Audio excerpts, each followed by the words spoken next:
Hello students, welcome back to our channel excellence Bangla. আজকে সাধারণত আমরা তোমাদের জন্য চ্যাপ্টার 10 এবং চ্যাপ্টার 15 অর্থাৎ বৃত্তস্থ চতুর্ভুজ সংক্রান্ত উপপাদ্য এবং বৃত্তের স্পর্শক সংক্রান্ত উপপাদ্যের ওয়ান শট নিয়ে চলে এসেছি। তো প্রথমে আমরা বৃত্তস্থ চতুর্ভুজের একদম ওয়ান শটটা নিয়ে আলোচনা করব, মানে হচ্ছে চ্যাপ্টারে যা যা রয়েছে এবং ইম্পর্টেন্ট পয়েন্ট যা যা রয়েছে সেগুলো নিয়ে আলোচনা করব। তো চলো দেখে নেওয়া যায়। প্রথমে আমাদের জানতে হবে বৃত্তস্থ চতুর্ভুজ জিনিসটা কি। না, লেখো বৃত্তস্থ চতুর্ভুজ। না, তুমি যখনই বৃত্তস্থ চতুর্ভুজ বলছো না, তখনই তোমার মনে হচ্ছে আচ্ছা চতুর্ভুজও রয়েছে, বৃত্তও রয়েছে। কি রয়েছে না, বৃত্তও রয়েছে প্লাস চতুর্ভুজও রয়েছে, তার মানে বৃত্তর সাথে চতুর্ভুজের একটা সম্পর্ক হয়। বলবো একদম ঠিক। তাই জন্য এই ডেফিনেশনটা হচ্ছে জাস্ট মনে রাখার জন্য কি না, বৃত্তের ভেতরে চতুর্ভুজ, বৃত্তের ভিতরে চতুর্ভুজ, কিন্তু একটা ক্রাইটেরিয়া মেনটেন করতে হবে। কি না, বৃত্তের ভেতরে চতুর্ভুজ কিন্তু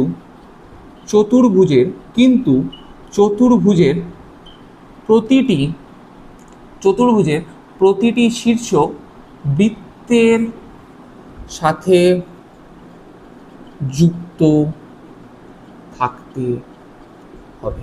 তার মানে দাদা তুমি কি বলতে চাইছো এই একটা বৃত্ত আছে এবং এর ভেতরে একটা যদি চতুর্ভুজ করে দিই তার মানে কি বৃত্তস্থ চতুর্ভুজ? আমি বলবো না। কেন না, দেখো বৃত্তের ভেতরে চতুর্ভুজ তো ঠিক আছে, বৃত্তের ভেতরে চতুর্ভুজ, তুমি বলবে হ্যাঁ এই যে বৃত্তের ভেতরে একটা সুন্দর চতুর্ভুজ দেবজিৎ তুমি করেছো, এটা মানে কি বৃত্তস্থ চতুর্ভুজ? আমি বলবো না। কেননা বৃত্তের ভেতরে চতুর্ভুজ কিন্তু প্রতিটি শীর্ষ বৃত্তের সাথে যুক্ত থাকতে হবে। এই শীর্ষটা কি বৃত্তের সাথে যুক্ত আছে, এই শীর্ষটা কি এখানে যুক্ত আছে, এই শীর্ষটা কি বৃত্তের সাথে যুক্ত আছে, এই শীর্ষটা কি এখানে বৃত্তের সাথে যুক্ত রয়েছে। তুমি বলবে না, চারটি শীর্ষই কি রয়েছে না বৃত্তের সাথে যুক্ত নেই, তাই জন্যই এটা কি হবে, বৃত্তস্থ চতুর্ভুজ হবে না। কিন্তু তাহলে দেবজিৎ দা বৃত্তটা একটু খারাপ হয়ে গেল, কিন্তু কোনো ব্যাপার নয়, আবার মুছবো, আবার করবো। হ্যাঁ দেবজিৎ দা, তার মানে কি তুমি বলতে চাইছো এই একটা বৃত্ত, আচ্ছা এটা কি একটা বৃত্তস্থ চতুর্ভুজ হবে? আমি বলবো এখনো হয় না। তুমি বলবে কেন হয় না, তুমি বললে যে এখানে দেবজিৎ একটা জায়গা যুক্ত রয়েছে, এখানে একটা জায়গায় যুক্ত আছে, এখানে শীর্ষটা যুক্ত আছে, কিন্তু এই শীর্ষটা কি হয়েছে না যুক্ত নেই, তাই জন্য এটাও কি হবে, বৃত্তস্থ চতুর্ভুজ হবে না। আচ্ছা আবার একটা বৃত্ত আঁকলাম, করে এখানে যুক্ত, করে এই একটা হল, দাদা এটা কি বৃত্তস্থ চতুর্ভুজ হবে? আমি বলবো একদম হবে বন্ধু, এটা বৃত্তস্থ চতুর্ভুজ। কারণ হচ্ছে এখানে একটা শীর্ষ, এখানে একটা শীর্ষ, এখানে একটা শীর্ষ, এখানে একটা শীর্ষ, কিসের না চতুর্ভুজের চারটি শীর্ষই বৃত্তের সাথে যুক্ত আছে। এই ক্ষেত্রে কি আছে না, চতুর্ভুজের চারটি শীর্ষই কি রয়েছে না বৃত্তের সাথে যুক্ত আছে। তাই জন্য এর একটা নাম দিয়ে দিলাম, এটা সাপোজ নাম দিয়ে দিলাম ABCD। তাই জন্য ABCD টি হলো বৃত্তস্থ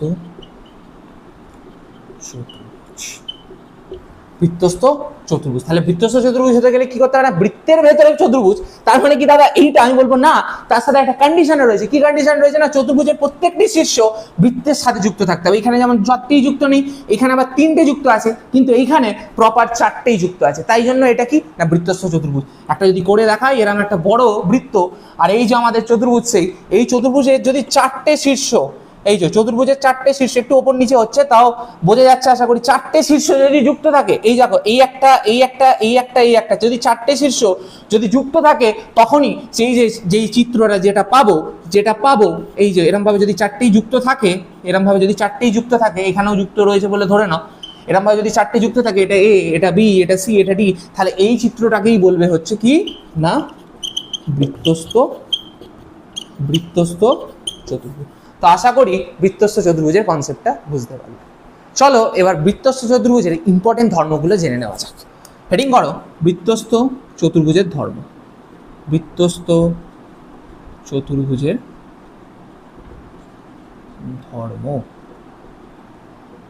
প্রথমে লিখব যে বৃত্তস্থ চতুর্ভুজের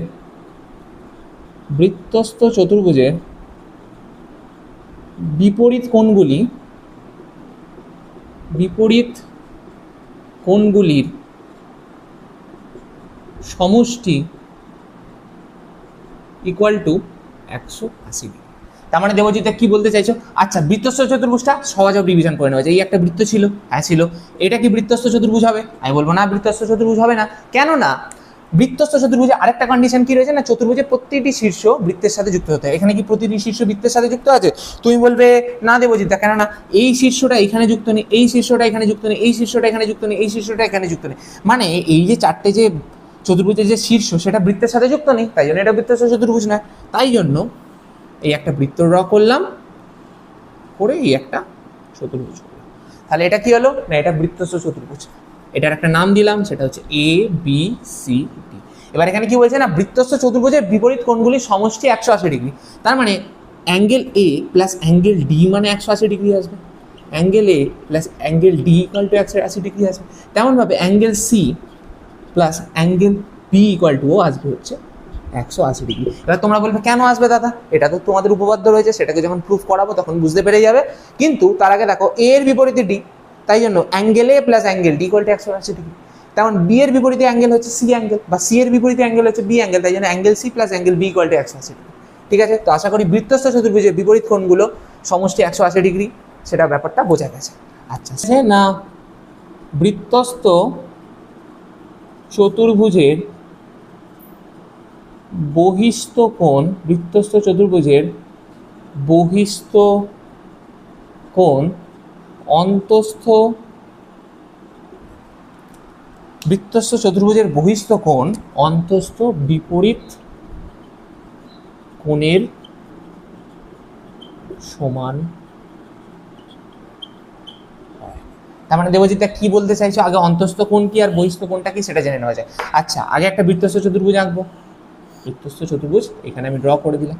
এটা বৃত্তস্থ চতুর্ভুজ, সেটা কিভাবে বুঝছো না, তুমি বলবে যে এইখানে এই যে চতুর্ভুজটা রয়েছে তার চারটে শীর্ষই কি রয়েছে না, বৃত্তের সাথে যুক্ত আছে, তাই জন্য এটা একটা বৃত্তস্থ চতুর্ভুজ। সাপোজ নাম দিলাম এ বি সি ডি। এবার বৃত্তের ভেতরে এই যে চতুর্ভুজটা রয়েছে, তো এই চতুর্ভুজের এই যে কোণগুলোকে, এই অ্যাঙ্গেল এ, এই অ্যাঙ্গেল এ বা অ্যাঙ্গেল বি বা অ্যাঙ্গেল সি বা অ্যাঙ্গেল ডি, এদের কি বলবো না, এদের বলে অন্তস্থ, এদের বলে অন্তস্থ কোণ, এদের বলে কি না অন্তস্থ কোণ। এবার সাপোজ তুমি এই ডিসি যে বাহুটা রয়েছে এটাকে টেনে এতটা বর্ধিত করো, এই ডিসি বাহুটাকে তুমি এরকমভাবে টেনে বর্ধিত করছো, তাহলে এইখানে একটা আমি সাপোজ ধরলাম টেনে তুমি পি পয়েন্ট অবধি বর্ধিত করলে, এই যে ডিসি বাহুটাকে টেনে তুমি পি পয়েন্ট অবধি বর্ধিত করলে, তাহলে এইখানেও তো একটা অ্যাঙ্গেল তৈরি হবে, এখানেও একটা অ্যাঙ্গেল তৈরি হবে, সেই অ্যাঙ্গেলটা হচ্ছে অ্যাঙ্গেল বিসিপি। সেই অ্যাঙ্গেলটা হচ্ছে কি না অ্যাঙ্গেল বিসিপি। এই যে অ্যাঙ্গেলটা এটা কি বৃত্তের ভেতরে আছে, এই যে অ্যাঙ্গেলটা এটা কি বৃত্তের ভেতরে আছে? তুমি বলবে না, বৃত্তের তো এটা বাইরের দিকে রয়েছে, তাই জন্য এই অ্যাঙ্গেল বিসিপিকে, আমরা কি বলবো না বহিস্থ কোণ বলবো। যেহেতু angle A, angle B, angle C, angle D ভেতরে রয়েছে বৃত্তের, তাই জন্য এটাগুলো অন্তস্থ কোণ। আর যেহেতু এই যে বিসিপি যে অ্যাঙ্গেলটা রয়েছে, এখানে যে বিসিপি যে অ্যাঙ্গেলটা হলো সেটা যেহেতু বৃত্তের দেখো বাইরে রয়েছে, ঠিক আছে, তাই জন্য একে কি বলে না বহিস্থ কোণ। তো তাই জন্য কি বলছে না, বৃত্তস্থ চতুর্ভুজের বহিস্থ কোণ অন্তস্থ বিপরীত কোণের সমান হয়। তার মানে যদি এটা 20 ডিগ্রি হয়, এটাও 20 ডিগ্রি হবে, কেননা এই দেখো বহিস্থ কোণ, এই বহিস্থ কোণের সাপেক্ষে অন্তস্থ কোণ কোনটা, এই বহিস্থ কোণের যে বিপরীতে অন্তস্থ কোণ এইটা, এই বহিস্থ কোণের যে এইদিকে যে অন্তস্থ কোণ সেইটা এইটা, এবং এর বিপরীতে যেই কোণটা সেটা হচ্ছে অ্যাঙ্গেল। তাই জন্য এই যে বহিস্থ কোণ অন্তস্থ, এই যে বহিস্থ কোণের সাপেক্ষে এটা হচ্ছে অন্তস্থ কোণ, বহিস্থ কোণের সাপেক্ষে এটা হচ্ছে অন্তস্থ কোণ, তাহলে কি হচ্ছে না বহিস্থ কোণ অন্তস্থ বিপরীত কোণের সমান হয়। এই যে দেখো বৃত্তস্থ চতুর্ভুজের বহিস্থ কোণ, এই যে বহিস্থ কোণ অন্তস্থ বিপরীত কোণের সমান হয়। তো আশা করি বৃত্তস্থ চতুর্ভুজের যে দুটো ইম্পর্টেন্ট ধর্ম সেই দুটো বোঝাতে পারলাম। চলো এবার অঙ্ক করার জন্য যে এক্সট্রা নোটসগুলো লাগবে সেগুলো লিখে নেওয়া যায়। প্রথম যেই নোটটা সেটা লিখবো হচ্ছে অর্ধবৃত্তস্থ কোণ, অর্ধবৃত্তস্থ কোণ কি হয় না অর্ধবৃত্তস্থ কোণ ইকুয়াল টু 90 ডিগ্রি। তাহলে কি অর্ধবৃত্তস্থ কোণ ইকুয়াল টু হচ্ছে সমকোণ। এবার এই অস্ত্রটা তোমরা কখন ব্যবহার করবে না, হিন্ট বলে লিখে দিচ্ছি, না যখন কোনো প্রশ্নে কি বলে দেবে না ব্যাস, যখন কোনো প্রশ্নে ব্যাস লেখাটা তোমরা দেখতে পাবে, ব্যাস লেখাটা তোমরা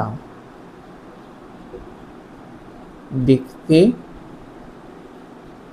পাবে, তখনই বুঝে নেবে যে অর্ধবৃত্তস্থ কোণের কনসেপ্টটা আমাদের ইউজ আসবে। আর অর্ধবৃত্তস্থ কোণ ইকুয়াল টু হচ্ছে 90 ডিগ্রি। তার মানে কি, সাপোজ যদি একটা উদাহরণ দিয়ে বুঝি, এই ধরো একটা আমাদের ক্ষেত্রে বৃত্ত আছে, ঠিক আছে, এবার এটা একটা কি করছি না বৃত্তস্থ চতুর্ভুজ। আর তুমি বলবে এটা বৃত্তস্থ চতুর্ভুজ দাদা, আমি বলবো হ্যাঁ বৃত্তস্থ চতুর্ভুজ। কীভাবে না, দেখো এই চতুর্ভুজটা চারটে শীর্ষ, এখানে এই একটা শীর্ষ, এই একটা শীর্ষ, এই একটা শীর্ষ, এই একটা শীর্ষ, চারটে শীর্ষই কি হয়েছে না বৃত্তের সাথে যুক্ত আছে, তাই জন্য এটা কি হচ্ছে, এটা হচ্ছে বৃত্তস্থ চতুর্ভুজ। এবার এই বৃত্তস্থ চতুর্ভুজের ক্ষেত্রে আমি বলে দিলাম এটা হচ্ছে অকেন্দ্রীয় বৃত্ত, ঠিক আছে। এরকম একটা তোমাকে ডায়াগ্রাম দিয়ে দেবে, এটা ধরো নাম দিয়ে দিল এ বি সি ডি। তাহলে যদি বলে দেয় ও কেন্দ্রীয় বৃত্তের এবি ব্যাস, এই যে কথাটা এবি ব্যাস, এই কথাটা যখনই পেয়ে গেলে, ধরো কোশ্চেনে বলে দিল যে ও কেন্দ্রীয় বৃত্তের, এই যে এই কোশ্চেনটাতেই যদি করি কি হচ্ছে না ও কেন্দ্রীয় বৃত্তের এবি ব্যাস, এই কথাটা যদি এই কোশ্চেনের ক্ষেত্রে এই কথাটা গেল। এবার যদি কোথাও ও কেন্দ্রীয় বৃত্তের এখানে ধরো পি কিউ ব্যাস বা ও কেন্দ্রীয় বৃত্তের সিডি ব্যাস, যেহেতু ব্যাস বলেই দেয়, মানে তুমি যদি ব্যাস কথাটা দেখতে পেয়েই যাও না, তার মানেই বুঝে নেবে যে এইরকম যে সাইক্লিক কোয়াড্রিলেটারালে বা বৃত্তস্থ চতুর্ভুজ থেকে যাই কোশ্চেন আসবে না কেন, সেটা অর্ধবৃত্তস্থ কোণের কনসেপ্টকে ইউজ করতে হবে। তাই জন্য এই লাইনটা খুব ইম্পর্টেন্ট, এটা তো খাতায় লিখে নিও যে অর্ধবৃত্তস্থ কোণের ক্ষেত্রে যখন কোনো প্রশ্নে তুমি দেখতে পাবে ব্যাস লেখাটা রয়েছে, তখনই অর্ধবৃত্তস্থ কোণটা ব্যবহার করতে হবে এবং ও কেন্দ্রীয় বৃত্তের এবি ব্যাস এরকম লেখাগুলো তোমরা দেখতে পাবে, ঠিক আছে। এবার ধরো আমি এরকম আরেকটা যদি আঁকি, একে যদি বলি, যেটা আর কি বললাম আর কি, এই ধরো ও কেন্দ্রীয় বৃত্তর এটা হচ্ছে পি কিউ আর এস, তাহলে এটা কি হয়ে যাবে, ও কেন্দ্রীয় বৃত্তের যদি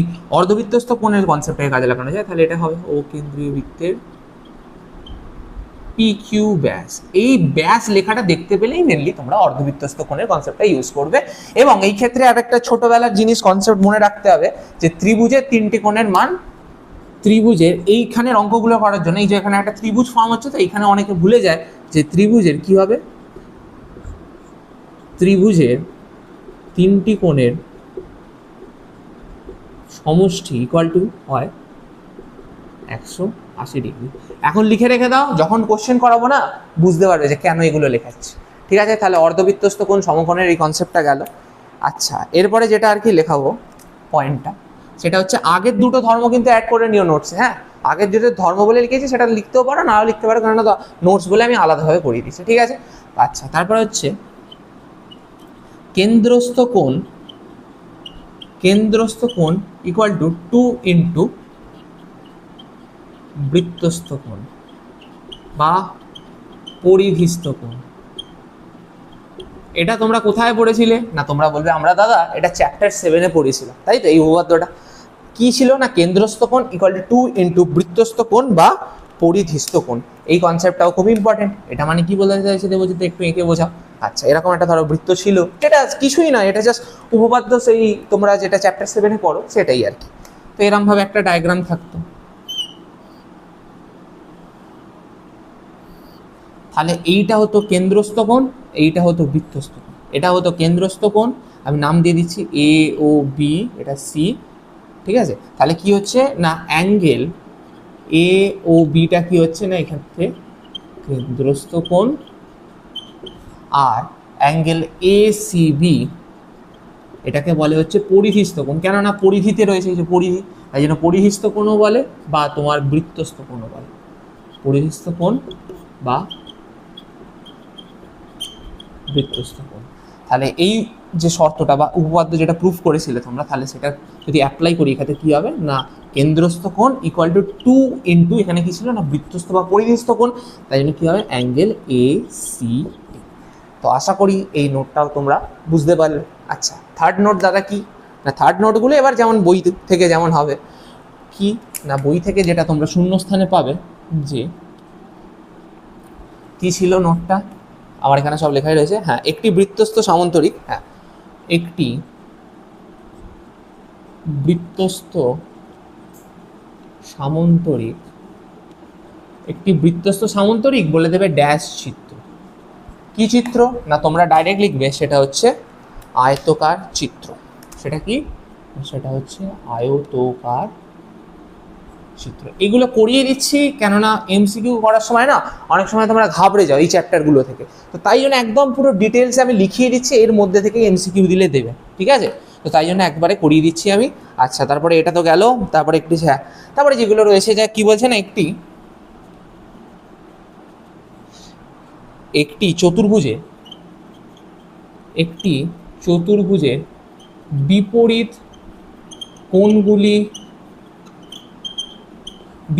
কোণগুলি সম্পূরক হলে, সম্পূরক মানে কি সেটাও একটা গুরুত্বপূর্ণ ব্যাপার। সম্পূরক মানে হচ্ছে যখন দুটো অ্যাঙ্গেলের সমষ্টি 180 ডিগ্রি হয়, যখন দুটো অ্যাঙ্গেলের সমষ্টি 180 ডিগ্রি হয়। সাপোজ দেখা গেল angle A plus angle B equal to 180 degree, তাহলে কি না এই অ্যাঙ্গেল এ আর অ্যাঙ্গেল বি কে আমরা বলবো হচ্ছে এরা দুটো হচ্ছে সম্পূরক কোণ, ঠিক আছে। এই যখন দুটো কোণের সমষ্টি যদি 180 ডিগ্রি পেয়ে যাও তখন সেটা সম্পূরক কোণ হয়ে যায়, ঠিক আছে। তাই জন্য কি বলছে না, একটি চতুর্ভুজের বিপরীত কোণগুলো সম্পূরক হলে চতুর্ভুজের শীর্ষবিন্দুগুলি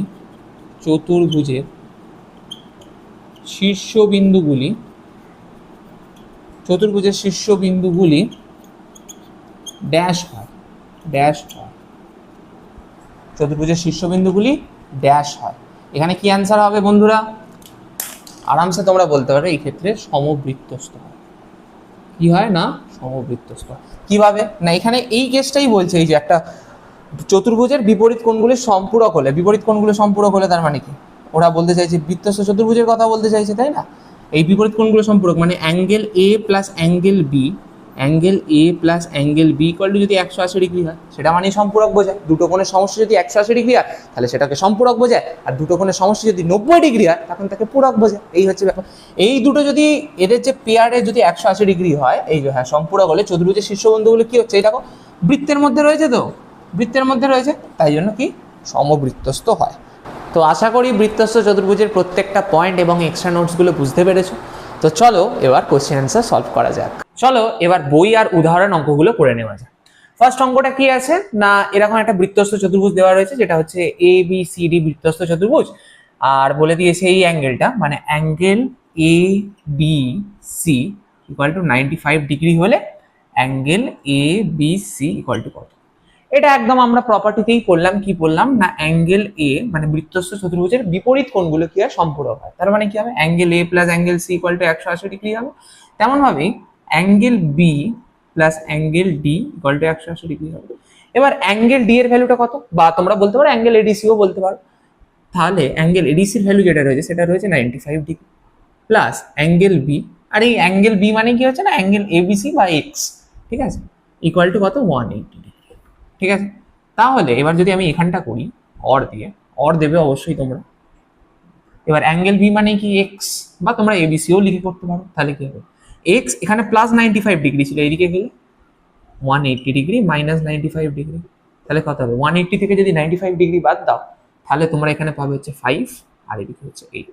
তাহলে হচ্ছে অ্যাঙ্গেল এক্স এর যে ভ্যালুটা আসছে এখানে সেটা হচ্ছে কত গো, সেটা হচ্ছে 85 ডিগ্রি। তো আশা করি এক একটা বুঝতে পেরেছো। এরপর সেকেন্ড অঙ্কটা যেটা আর কি বলছিলাম সেটা হচ্ছে ও কেন্দ্রবৃত্তের কখনো বলে দেবে বিসি ব্যাস। আবার এই অঙ্কগুলোর ক্ষেত্রে এই 3, 4 এবং 5-এর ক্ষেত্রে দাদা এবি ব্যাস বলে দেবে। তো সেই এবি ব্যাস বা বিসি ব্যাস হলে আমি কি বলেছিলাম, তখন আমাদের একটা কোণের কথা মনে করতে হবে, সেটা হচ্ছে অর্ধবৃত্তস্থ কোণ। কি হয়, একটু আগে পড়িয়েছি, সমকোণ হয়। তাহলে অর্ধবৃত্তস্থ কোণ সমকোণ, এই কনসেপ্টটাকে আমাদের কাজে লাগে, ঠিক আছে। চলো তাহলে শুরু করা যাক। কি বলছে না, ও কেন্দ্রবৃত্তের বিসি ব্যাস। তাহলে এই যে অ্যাঙ্গেলটা এটা হচ্ছে অর্ধবৃত্তস্থ কোণ, তাই তো, এটা হচ্ছে অর্ধবৃত্তস্থ কোণ। তাহলে এই যে অ্যাঙ্গেলটা এইটা কত হয়ে যাবে না, 90 ডিগ্রি হয়ে গেল। তাহলে আমি লিখতে পারি, এই ফার্স্ট সলিউশন হচ্ছে এতটা অবধি, এই ফার্স্ট অঙ্কটা সলিউশন। এবার সেকেন্ডটা যদি আমি এখানটা করি তাহলে কি হবে না, অ্যাঙ্গেল বিএসি ইকুয়াল টু কত হবে না 90 ডিগ্রি। কেননা লিখে দেবে এই লেখাটাই স্টার দিয়ে, এই লেখাটাই তোমরা এখানটা লিখে দেবে, কেননা লেখাই রয়েছে ও কেন্দ্রবৃত্তের বিসি ব্যাস। তাহলে এটা কি হয়েছে না, অ্যাঙ্গেল বিএসিটা অর্ধবৃত্তস্থ কোণ, তাই তো, অর্ধবৃত্তস্থ কোণ হয়ে যায়, যেটা আর কি ভ্যালু হয় 90 ডিগ্রি বা সমকোণ হয়, ঠিক আছে। এবার দেখো এইদিকে অ্যাঙ্গেলটা 130 ডিগ্রি। তাহলে এই অ্যাঙ্গেলটা কিভাবে এবার আমরা কাজে লাগাবো, না আমরা জানি এটা একটা বৃত্তস্থ চতুর্ভুজ। তুমি বলবে হ্যাঁ বৃত্তস্থ চতুর্ভুজ, কিভাবে বুঝছো না, দেখো একটা দুটো তিনটে চারটে শীর্ষই যুক্ত আছে বৃত্তের সাথে, তাই জন্য বৃত্তস্থ চতুর্ভুজ। তাই জন্য আমরা লিখতে পারি যেমন এখানটা করলাম, কি হয় না, বিপরীত কোণগুলোর সমষ্টি হবে 180 ডিগ্রি বা সম্পূরক হবে, তাই জন্য angle A plus angle C equal to 180 degree. Similar ভাবে angle B plus angle D equal to 180 degree. এবার অ্যাঙ্গেল ডি এর একটা ভ্যালু দিয়ে দিয়েছি, এটা হচ্ছে 130 ডিগ্রি, তাই তো, or angle B plus 130 degree equal to 180 degree. কিভাবে পেলাম? না এখানে দিয়ে দিয়েছে 130, তাই জন্য। আর এখানে 130টা প্লাস আছে, এই দিকে যখন যাবে তখন একটা মাইনাস হয়ে যাবে, তাহলে angle B equal to 180 minus 130 equal to 50 degree. তাহলে এই অ্যাঙ্গেলটা পেয়ে গেলাম হচ্ছে আমরা 50 ডিগ্রি। তাহলে এক্স কি বার করা যাবে না? আরামসে বার করা যায়। আর আমি বলেও দিয়েছিলাম যখনই এরকম অর্ধবৃত্তস্থ কোণ সমকোণের গল্প আসবে তখন তোমাদের সেই ত্রিভুজের তিনটে কোণের সমষ্টি 180 ডিগ্রি দিয়েও খেলতে হবে, যেখানে এটা করতে হবে এক্স এর ভ্যালু বার করার জন্য। এবার এই ত্রিভুজটা দেখো, এই ত্রিভুজটা হচ্ছে এ বি সি, এইটুখানি ত্রিভুজের দিকে তাকাও, এটা হচ্ছে 90 ডিগ্রি, এটা হচ্ছে 50 ডিগ্রি, এটা হচ্ছে এক্স। তাহলে কি হবে? তিনটে কোণের সমষ্টি কত হয়? 180 ডিগ্রি হয়। তাই জন্য আমি যদি এখানটা করি, সেটা হচ্ছে ত্রিভুজ এ বি সি থেকে কি হচ্ছে না angle A plus angle B plus angle C, এটার ভ্যালু হবে 180 ডিগ্রি। তুমি বলবে হ্যাঁ দাদা। আচ্ছা, আর অ্যাঙ্গেল এর ভ্যালু কত? না 90 ডিগ্রি। অ্যাঙ্গেল বি এর ভ্যালু এক্ষুনি বার করলাম 50 ডিগ্রি। আর অ্যাঙ্গেল সিটা এখানে দিয়েই দিয়েছে এক্স, যেটাকেই আমাদের বার করতে হবে। তাহলে 90 প্লাস 50 ইকুয়াল টু হচ্ছে 140 degree plus x equals to 180 degree. এবার এখানে 140 প্লাস আছে, এইদিকে গেলে মাইনাস হয়ে যাবে, তাহলে 180 degree minus 140 degree equal two 40 degree. তাহলে এর অ্যান্সার মানে এক্স এর ভ্যালুটা কত আসবে? Angle x equals to 40 degree. এটা হচ্ছে সেকেন্ড কোশ্চেনটার অ্যান্সার। এরভাবে 3 নম্বর যে কোশ্চেনটা রয়েছে সেম ভাবে কি লেখা থাকবে না, এখানে এই কোশ্চেনগুলোর ক্ষেত্রে হবে যে ও কেন্দ্রীয় বৃত্তের এবি ব্যাস। সেম ভাবেই আশা করি এই দুটো কোশ্চেনও করতে পারবে যেভাবে বুঝিয়ে দিলাম। তাহলে 3 আর 4 তোমাদের কি থাকলো? এটা একটা হোমওয়ার্ক থাকলো, এটা একটা হোমওয়ার্ক থাকলো। এরপর আমরা 5 কোশ্চেনটা করি সেম ভাবে, একটা দেখিয়ে দিই।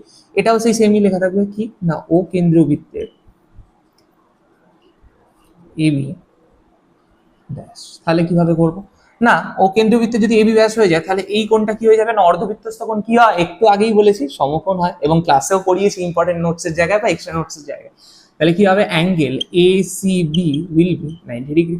অ্যান্ড আমাদের যেটা দিয়ে দিয়েছে সেটা হচ্ছে সিএবি ভ্যালু দিয়ে দিয়েছে, angle CAB equal two 25 degree. CAB equal two 25 degree. তাহলে আমরা এই নিশ্চয়ই এই বি অ্যাঙ্গেলটা বা সিবিএ বা এ বি সি যাই বলো না কেন, এ বি সিও বলতে পারে এই অ্যাঙ্গেলটাকে, বা সিবিএও বলতে পারে এই অ্যাঙ্গেলটাকে, বা সহজ কথা বি অ্যাঙ্গেলই বলে দাও না। এই ভ্যালুটা বার করতে পারবো কিভাবে? না ত্রিভুজের তিনটে কোণের সমষ্টি কত হয়? 180 ডিগ্রি হয়। তাহলে আমরা পাবো ত্রিভুজ, কোন ত্রিভুজটা? এইটা এ বি সি ত্রিভুজ থেকে যদি পাই, এবিসি ত্রিভুজ থেকে আমরা কি পাবো? না angle A plus angle B plus angle C equal to 180 degree, যেখানে আমাদের অ্যাঙ্গেল এ এর ভ্যালু আছে 25 ডিগ্রি, অ্যাঙ্গেল বি এর ভ্যালুটাই আমরা বার করব, প্লাস অ্যাঙ্গেল সি মানে হচ্ছে এই অ্যাঙ্গেলটা যেটা হচ্ছে 90 ডিগ্রি,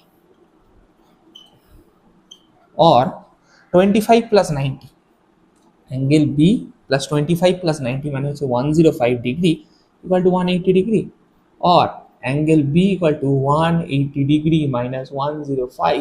এটা যদি করো তাহলে পাবে তুমি হচ্ছে এখানে হচ্ছে 5 আর এইখানে পাবে হচ্ছে 7, মানে হচ্ছে অ্যাঙ্গেল বি এর ভ্যালুটা পাবে হচ্ছে 75 ডিগ্রি। এটা পেয়ে গেলে হচ্ছে কত? অ্যাঙ্গেল বিটা হচ্ছে 75 ডিগ্রি, তাই তো? আচ্ছা, এবার এইটা যদি 75 ডিগ্রি হয় তাহলে এই অ্যাঙ্গেলটা কত হবে? এই অ্যাঙ্গেলটা মানে ডি অ্যাঙ্গেলটা কত হবে? সেই সেম ভাবেই কাজে লাগাবে। বৃত্তস্থ চতুর্ভুজের বিপরীত কোণগুলো কি? সম্পূরক। তাহলে কি হবে? অ্যাঙ্গেল এ প্লাস অ্যাঙ্গেল সিটাও 180 ডিগ্রি হবে, আবার angle B plus angle D এর যোগফলটাও 180 ডিগ্রি হবে। এবার অ্যাঙ্গেল বি এর ভ্যালু হচ্ছে 75 degree plus angle D equal to 180 degree, और অ্যাঙ্গেল ডি ইকুয়াল টু কি হবে? এখানে 75 প্লাসে ছিল, ওদিকে গেলে নেগেটিভ হয়ে যাবে, 180 degree minus 75 degree equal two 105 degree. তার মানে কি হচ্ছে? অ্যাঙ্গেল ডি এর ভ্যালু এলো, একটু নিচে লিখি, 105 ডিগ্রি। অ্যাঙ্গেল ডি এর ভ্যালু হচ্ছে 105 ডিগ্রি, ঠিক আছে? এরপর কি?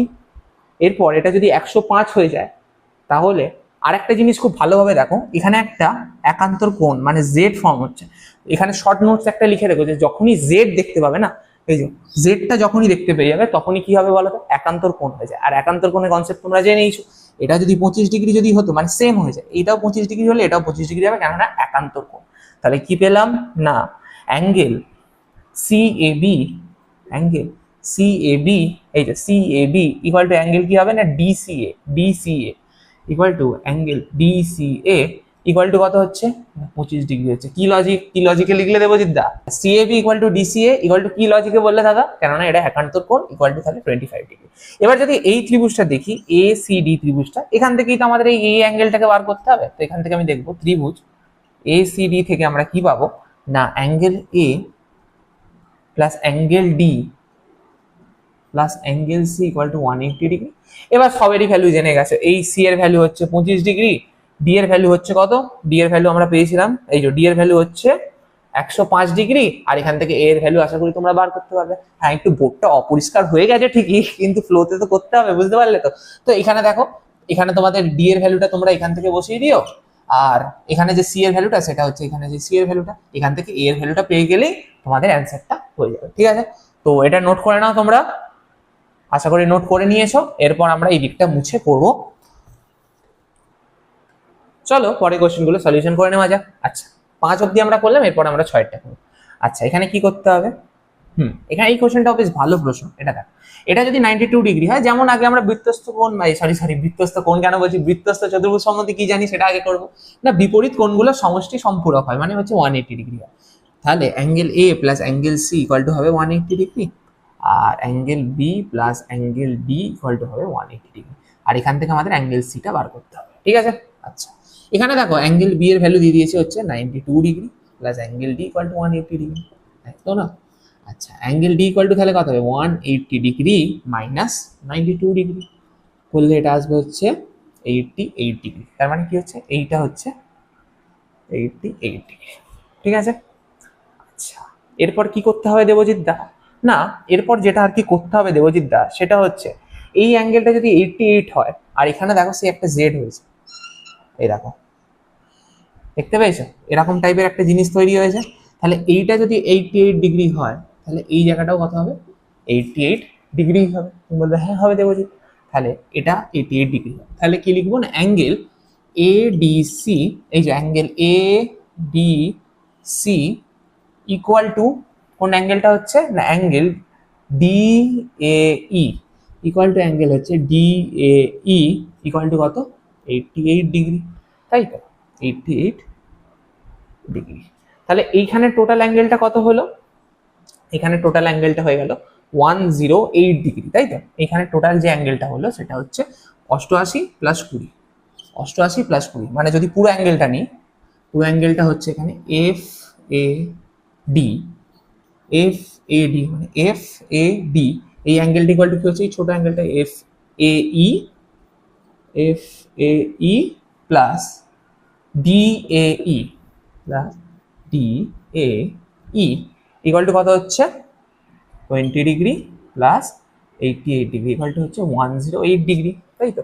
এই পুরোটা মিলিয়ে 108 ডিগ্রি। ঠিক আছে, আর এইটা এই টোটাল অ্যাঙ্গেলটা যদি বলি এফ এ ডি এবিসিডি, এই যে এটা তো এবিসিডি বৃত্তস্থ চতুর্ভুজ, তাহলে কি হচ্ছে না অর্থাৎ এবিসিডি বৃত্তস্থ চতুর্ভুজের বহিস্থ কোণ কোনটা? বহিস্থ কোণ হচ্ছে F angle F A D.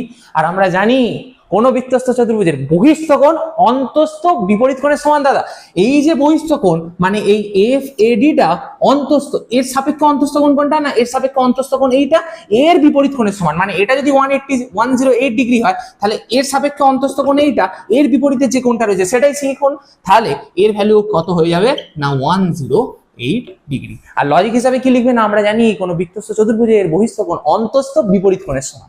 আশা করি এই কোশ্চেনের অ্যান্সারটা 108 ডিগ্রি কিভাবে হলো এবার বোঝা গেছে। ঠিক আছে, তাহলে 6 সলিউশনটাও করিয়ে দিলাম। এবার লাস্ট 7 সলিউশনটা আমি করব, তো এখানটা মুছে নিই একবার। চলো লাস্ট অঙ্কটা করে নেওয়া যাক, 8 অঙ্কটা। আচ্ছা এখানে কোনটা বলেছে না এখানে বলেছে অ্যাঙ্গেল ই এর ভ্যালুটা কত, বা বলতে পারো ডি ই এফ এর ভ্যালুটা কত। আচ্ছা এখানে একটা ছোট্ট অঙ্কন করতে হবে, সি এর সাথে ডি কে জুড়ে দিতে হবে। কেন করলাম সেটাও লিখবো, আগে লিখে নিই সি ও ডি বিন্দুকে জুড়ে দিলাম। কেন জুড়লাম? যদি না জুড়তাম এরম ভাবে, যদি এরম ভাবে না জুড়তাম তাহলে আমরা কি পেতাম না না বৃত্তস্থ চতুর্ভুজ পেতাম না।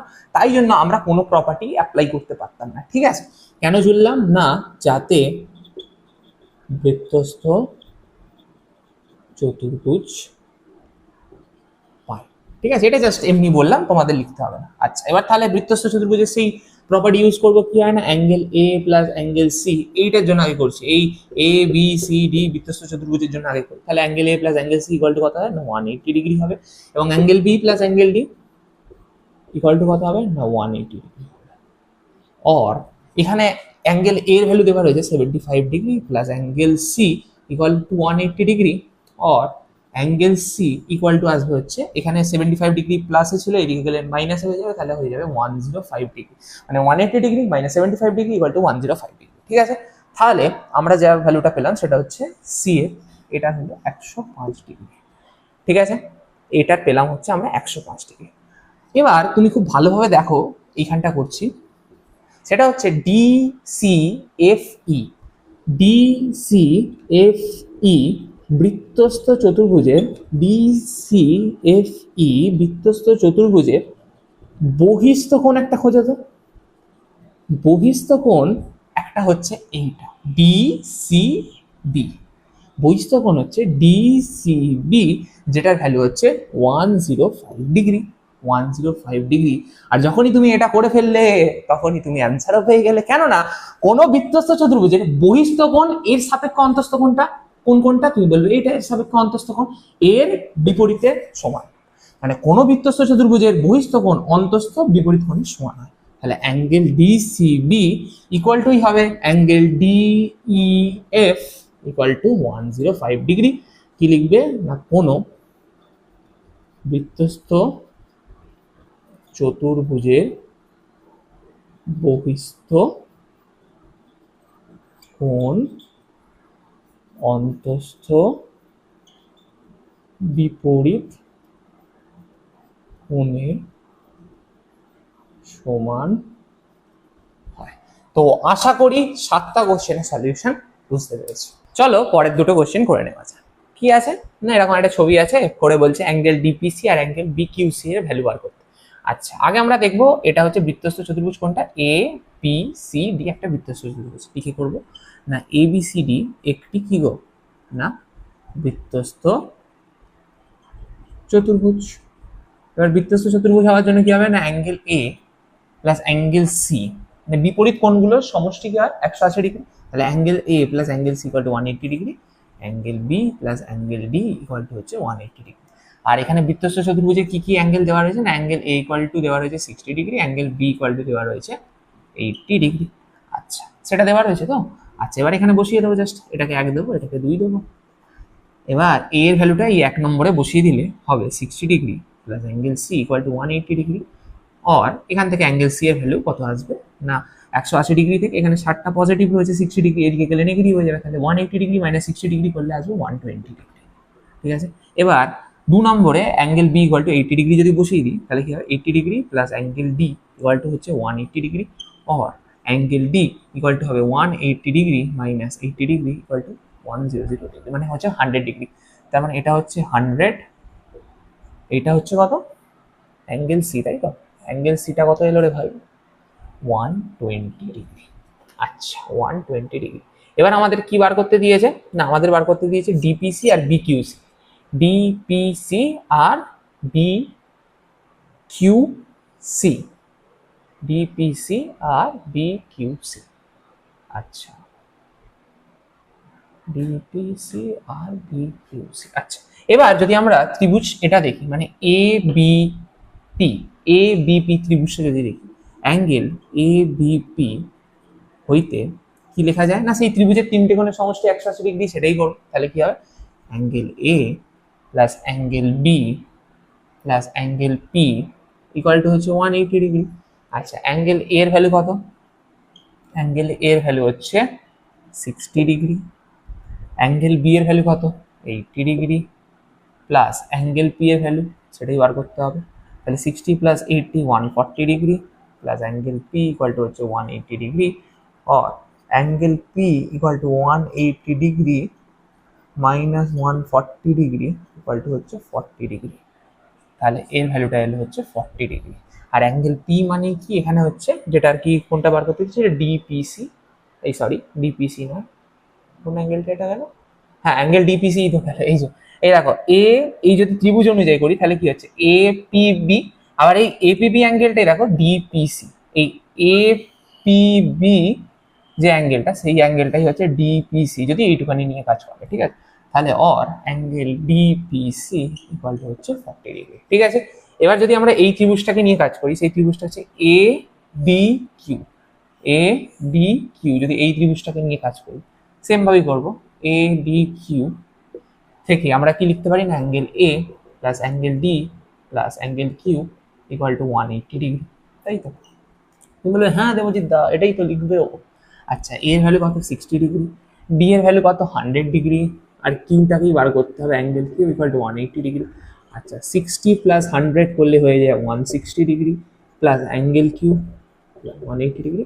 এবার তাহলে অ্যাঙ্গেল কিউ এর ভ্যালু কত আসবে 20 ডিগ্রি, মানে এই অ্যাঙ্গেলটা হচ্ছে 20 ডিগ্রি। যদি বড় ত্রিভুজের হিসাবে করতে যাই তাহলে কি হবে না, ডি কিউ এ বা এ কিউ ডি, ডি কিউ এ বা এ কিউ ডি এর ভ্যালুটা কি আসছে 20 ডিগ্রি। আর এখানে দেখো দিয়েছে তোমাদের হচ্ছে বি কিউ সি, আর যদি এখানে যদি ছোট ত্রিভুজটা নাও মানে এতটুকুনি ত্রিভুজ নিয়ে কাজ করো তাহলে বি কিউ সি, এই যে বি কিউ সি, তাহলে এটা মানেই বোঝায় angle B Q C equal to 20 degree.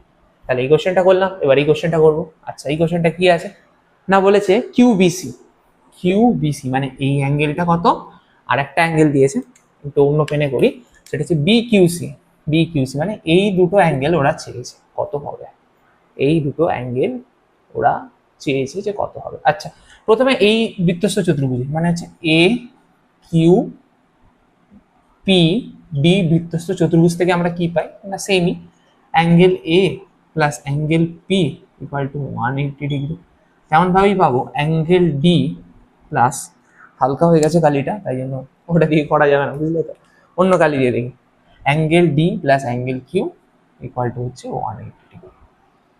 আচ্ছা এবার দেখো এখানে এই এ কিউ পি ডি বৃত্তস্থ চতুর্ভুজটায় দুটো ভ্যালু দিয়ে দিয়েছে, একটা হচ্ছে অ্যাঙ্গেল এ এর ভ্যালু হচ্ছে 80 ডিগ্রি, আর একটা দেওয়া রয়েছে অ্যাঙ্গেল ডি এর ভ্যালু রয়েছে 84 ডিগ্রি, ঠিক আছে। এটা 1 নম্বর ইকুয়েশন, এটা 2 নম্বর ইকুয়েশন।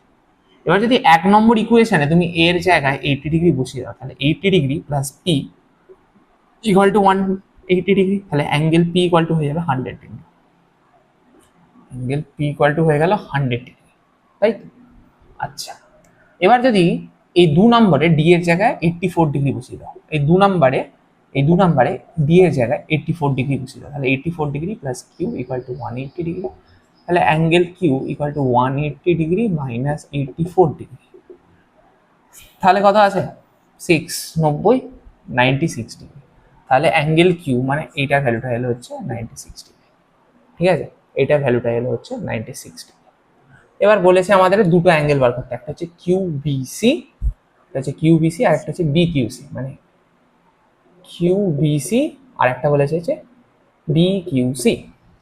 আচ্ছা এই দুটো অ্যাঙ্গেল আমাদের বার করতে হবে, কিভাবে করা যায় না, আবার যদি আমরা একটু মুছি, এখানটা একটুখানি মুছে নিই, মুছে যদি করি তাহলে হচ্ছে এই যে এই এবার বৃত্তস্থ চতুর্ভুজটা মানে পি কিউ বি সি বৃত্তস্থ চতুর্ভুজের কি হচ্ছে না, বহিস্থ কোণ এর, বহিস্থ কোণ বৃত্তস্থ চতুর্ভুজ লিখে নেবে, হ্যাঁ এর বহিস্থ কোণ হচ্ছে আমাদের ডিপিকিউ, ডিপিকিউ ইকুয়াল টু কত 100 ডিগ্রি।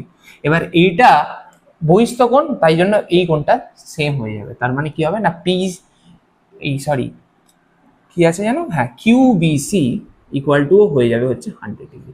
তার কারণ কি দেবজিৎ দা, কেননা দেখো পি কিউবিসি বৃত্তস্থ চতুর্ভুজের বহিস্থ কোণ হচ্ছে তোমার ডিপিকিউ, আর আমরা কি জানি না বহিস্থ কোণ অন্তস্থ বিপরীত কোণের সমান, তাই জন্য অ্যাঙ্গেল বিটা হয়ে গেল হচ্ছে 100 ডিগ্রি, ঠিক আছে। এবার শুধু বলেছে হচ্ছে আমাদের কি না কিউবিসির ভ্যালু বার করতে দিয়েছে, ঠিক আছে, ওটা তুমি লং ভাবেও করতে পারো বা এটা যেহেতু এটা বহিস্থ কোণ দিয়ে করেছে এটা যা সরল রেখার কনসেপ্ট দিয়ে করে দিচ্ছে। তাহলে এটা যদি 96 ডিগ্রি হয়ে যায় কোনো স্ট্রেট লাইন, এই যে স্ট্রেট লাইনটা যেটা রয়েছে এটার কত হয় টোটাল 180 ডিগ্রি হয়, তো এর একটা সাইড বলে দিয়েছে যে ভাই এটা হচ্ছে 96 ডিগ্রি, তাহলে এইটুকুনি কত হয়ে যাবে, এইটুকুনি আরামসে তুমি বলতে পারবে যে 84 ডিগ্রি হয়ে যাবে। দেখো এই দিকটা 96 ডিগ্রি, টোটাল এই টোটালটা মিলিয়ে 180, এই দিকটা 96 হলে এই দিকটা কত হয়ে যাবে, এই দিকটা হয়ে যাবে হচ্ছে 84 ডিগ্রি। তার মানে কি আমাদের যে ভ্যালুটা মানে বিকিউসি, এই যে বিকিউ সরি বিকিউসি হবে না, এটা বিকিউপি হবে, হ্যাঁ BQP এর ভ্যালুটা কত আসবে 84 ডিগ্রি। আশা করি বুঝতে পারলে, যেহেতু এটা বহিস্থকোণ দিয়ে করেছি, এটাকেও বহিস্থকোণ দিয়ে করা যায়, বাট দরকার নেই, একটা অন্যভাবে করলাম, এটা সরলরেখার কনসেপ্ট ইউজ করে দিলাম। প্রথমে আমরা বৃত্তের স্পর্শক সম্বন্ধে জেনে নেব। লেখো বৃত্তের স্পর্শক। এই বৃত্তের স্পর্শক জিনিসটা কি দাদা, সেটাই লিখছি। সেটা হচ্ছে যখন কোনো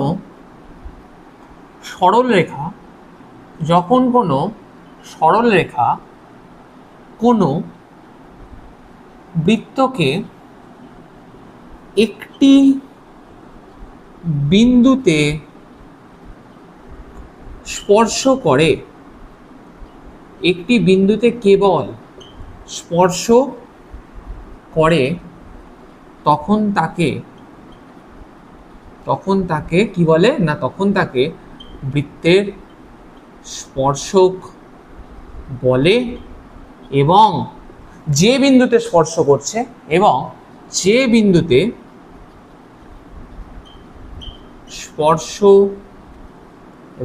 বিন্দুতে স্পর্শ করে তাকে বৃত্তের, তাকে অত লিখতে হবে না, তাকে স্পর্শ বিন্দু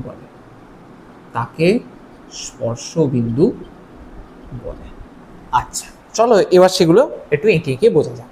আচ্ছা, একটা আমি বৃত্ত এরম ভাবে ড্র করলাম। এই যে বৃত্তটার ক্ষেত্রে যদি আমি বলি এই একটা সরল রেখা আমি এঁকে দিচ্ছি, এই একটা সরল রেখা আঁকছি, এটা কি বৃত্তের স্পর্শক হবে? তোমরা বলবে না দাদা কেন হবে না, কেন না, এটা বৃত্তকে দুটো বিন্দুতে কি করেছে না ছেদ করেছে, এই একটা বিন্দু এ, এই একটা বিন্দু বি। এই সরল রেখাটা হচ্ছে PQ একটা সরল রেখা, একটা অকেন্দ্রীয় বৃত্তকে তোমার দুটো বিন্দুতে ছেদ করেছে, একটা হচ্ছে A বিন্দু, একটা হচ্ছে B বিন্দু। কিন্তু বৃত্তের স্পর্শক হতে হলে কি হবে, জাস্ট একটা পয়েন্টে ছুঁয়ে চলে যাবে বা একটা বিন্দুতে স্পর্শ করবে। তার মানে এই একটা বৃত্ত যদি হয়, যেটা কেন্দ্র হচ্ছে ও কেন্দ্রীয় বৃত্ত, যদি এইখান থেকে আমি একটা সরল রেখাকে এরম ভাবে পাঠাই দাদা, তাহলে এই সরল রেখাটার আমি নাম দিয়ে দিচ্ছি, আগের বারেও PQ ছিল, এবারেও PQ দিচ্ছি, P আর Q। এটা কি কেবল এইখানটা টাচ করেছে বৃত্ত? এটা কি এই যে PQ যে সরল রেখাটা রয়েছে সেটা বৃত্তর কি এইখানটা শুধু টাচ করেছে? তোমরা বলবে হ্যাঁ টাচ করেছে একটা জায়গায়। তাই জন্য আমি ধরে নিচ্ছি টাচ যেখানটা করেছে সেইটা হচ্ছে A পয়েন্ট, তাই জন্য এটা কি হয়ে যাবে দাদা না, এইটা হয়ে যাবে হচ্ছে কি, এটা হয়ে যাবে হচ্ছে স্পর্শক। তার কারণ কেননা লেখায় রয়েছে যখন কোনো সরল রেখা কোনো বৃত্তকে কেবল স্পর্শ করে কটা বিন্দুতে না, একটি বিন্দুতে। এখানে দেখো একটা বিন্দুতে স্পর্শ করেছে, কিন্তু এই ক্ষেত্রে কিন্তু একটা বিন্দুতে নেই, এই ক্ষেত্রে দুটো বিন্দুতে হয়ে গেছে, এই একটা A বিন্দু, একটা হচ্ছে B বিন্দু। তাই জন্য এই ক্ষেত্রে এই PQ কে আমরা বলবো স্পর্শক, আর A বিন্দুটাকে কি বলবো না, এই এটাকে বলবো হচ্ছে আমরা সেই স্পর্শ বিন্দু। এই এটাকে আমরা বলবো কি স্পর্শ বিন্দু। এই ক্ষেত্রে এটাকে আমরা কি বলবো, স্পর্শ বিন্দু। আর এই যে PQ সরলরেখাটা, এখানে তো দুটো পয়েন্টে ছেদ করেছে বৃত্তটাকে, তাই জন্য এই PQ সরলরেখাটাকে এই ক্ষেত্রে আমরা বলবো হচ্ছে ছেদক।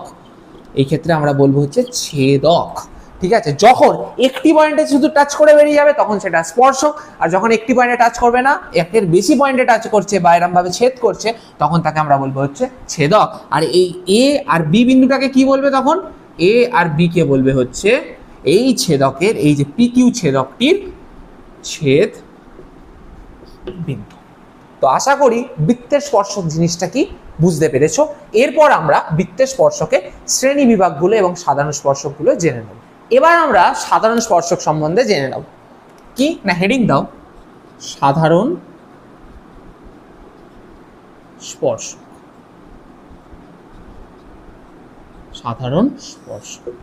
আচ্ছা, এটা জানার আগে আমি একটু তোমাদের অন্যভাবে ব্যাপারটা বোঝাই। সাপোজ দেখা গেল এই একটা ভদ্রলোক, ঠিক আছে, এই ভদ্রলোকটা তোমাদেরই বন্ধু, ঠিক আছে, এই একটা ভদ্রলোক, এর নাম হচ্ছে A, ঠিক আছে। এই ভদ্রলোকটার বন্ধু হচ্ছে B। এই ভদ্রলোকটা, এই A বিন্দুর বন্ধু হচ্ছে, A বিন্দু নয়, A লোকটার বন্ধু হচ্ছে B। তেমন ভাবে এই B লোকটা না আবার কি হচ্ছে, এখানে যে C যে ভদ্রমহিলা রয়েছে, ঠিক আছে, এখানে যে C ভদ্রমহিলা রয়েছে তার বন্ধু হচ্ছে আবার B। তাহলে কি না, A এর বন্ধু ও B, আবার C এর বন্ধু B। তাহলে A আর C এর ক্ষেত্রে কমন ফ্রেন্ডটা B। এ আর সি এর ক্ষেত্রে কমন ফ্রেন্ডটা কি না, কমন ফ্রেন্ড যে হচ্ছে সে কে হচ্ছে, বি হচ্ছে, তাই না? কমন ফ্রেন্ড কে হচ্ছে, বি হচ্ছে। তেমন ভাবেই সাধারণ স্পর্শকের কনসেপ্টটা এবার আমরা জানব। যদি এখানে লিখব, যদি দুটি বৃত্তের, যদি এখানে কেমন কি হলো, যদি দুটো ফ্রেন্ড ছিল, তো এখানে টোটাল 3টে ফ্রেন্ড ছিল, এই 3টে ফ্রেন্ডের মধ্যে কি না এ এর বন্ধুও বি, আবার সি এর বন্ধুও বি, তাই জন্য কি হচ্ছে এ আর সি এর ক্ষেত্রে কমন বন্ধু বি হচ্ছিল। তেমন ভাবে লিখবো, যদি দুটি বৃত্তের ক্ষেত্রে একই স্পর্শক হয়ে যায়, দুটি বৃত্তের ক্ষেত্রে যদি একই স্পর্শক হয়ে যায়, তেমন কি হচ্ছিল এখানে, যদি দুটো বন্ধুর ক্ষেত্রে এখানে একই বন্ধু হয়ে যাচ্ছিল, তাই না? যদি বিটা বন্ধু হয়ে যায়, তেমন ভাবে এখানে লিখবো, যদি দুটি বৃত্তের ক্ষেত্রে একই স্পর্শক হয়ে যায় তখন তাকে সাধারণ স্পর্শক, তখন তাকে সাধারণ স্পর্শক বলে। ঠিক আছে দাদা, এবার একটা এক্সাম্পল দাও, যেমন ভাবে এখানে বন্ধু দিয়ে বোঝালে, এবার বৃত্ত দিয়ে বোঝাও তুমি। আচ্ছা, সাপোজ ধরো এই একটা বৃত্ত আছে যার স্পর্শক হচ্ছে এইটা, কেননা তুমি বলবে যে একটা পয়েন্টে ছেদ করেছে, একটা পয়েন্টে যে স্পর্শ করে চলে গেছে, এটা হচ্ছে পি কিউ সরলরেখা, এটা হচ্ছে এই পয়েন্টে, তাই তো? আমি এখান থেকে আবার একটা ছোট্ট এরম ভাবে বৃত্ত করে দিলাম, ছোট্ট একটা বৃত্ত করে দিলাম। তাহলে কি হচ্ছে, এই বৃত্তটা, এটা আমি নাম দিচ্ছি বড়টাকে 2 নম্বর, এটাকে দিচ্ছি ছোট। তাহলে একের স্পর্শকও কি হচ্ছে, একের স্পর্শক হচ্ছে পি কিউ, হ্যাঁ কি না? এই যে এককেও তো একটা বিন্দুতেই ছেদ করেছে, এই যে এই বিন্দুতে, তেমন ভাবে 2 এর স্পর্শকও হচ্ছে কি না পি কিউ। তাহলে কি হচ্ছে, একের ফ্রেন্ডও পি কিউ, 2 এর ফ্রেন্ডও পি কিউ, তাই জন্য 1 ও 2 এর ক্ষেত্রে, 1 ও 2 এর ক্ষেত্রে কমন স্পর্শক বা ইংলিশে বলে tangent, common tangent equal to হয়ে গেল কি না পি কিউ, কমন ট্যানজেন্ট হয়ে গেল পি কিউ। দাদা আরেকটা এক্সাম্পল দাও। নিশ্চয়ই দেবো বন্ধু। আচ্ছা, এবার ধরো এইদিকে একটা আঁকলাম বৃত্ত, ঠিক আছে, এরমভাবে একটা স্পর্শক একটা পয়েন্টে টাচ করেছে, আর এখানেও একটা আমি বৃত্ত এঁকে দিলাম,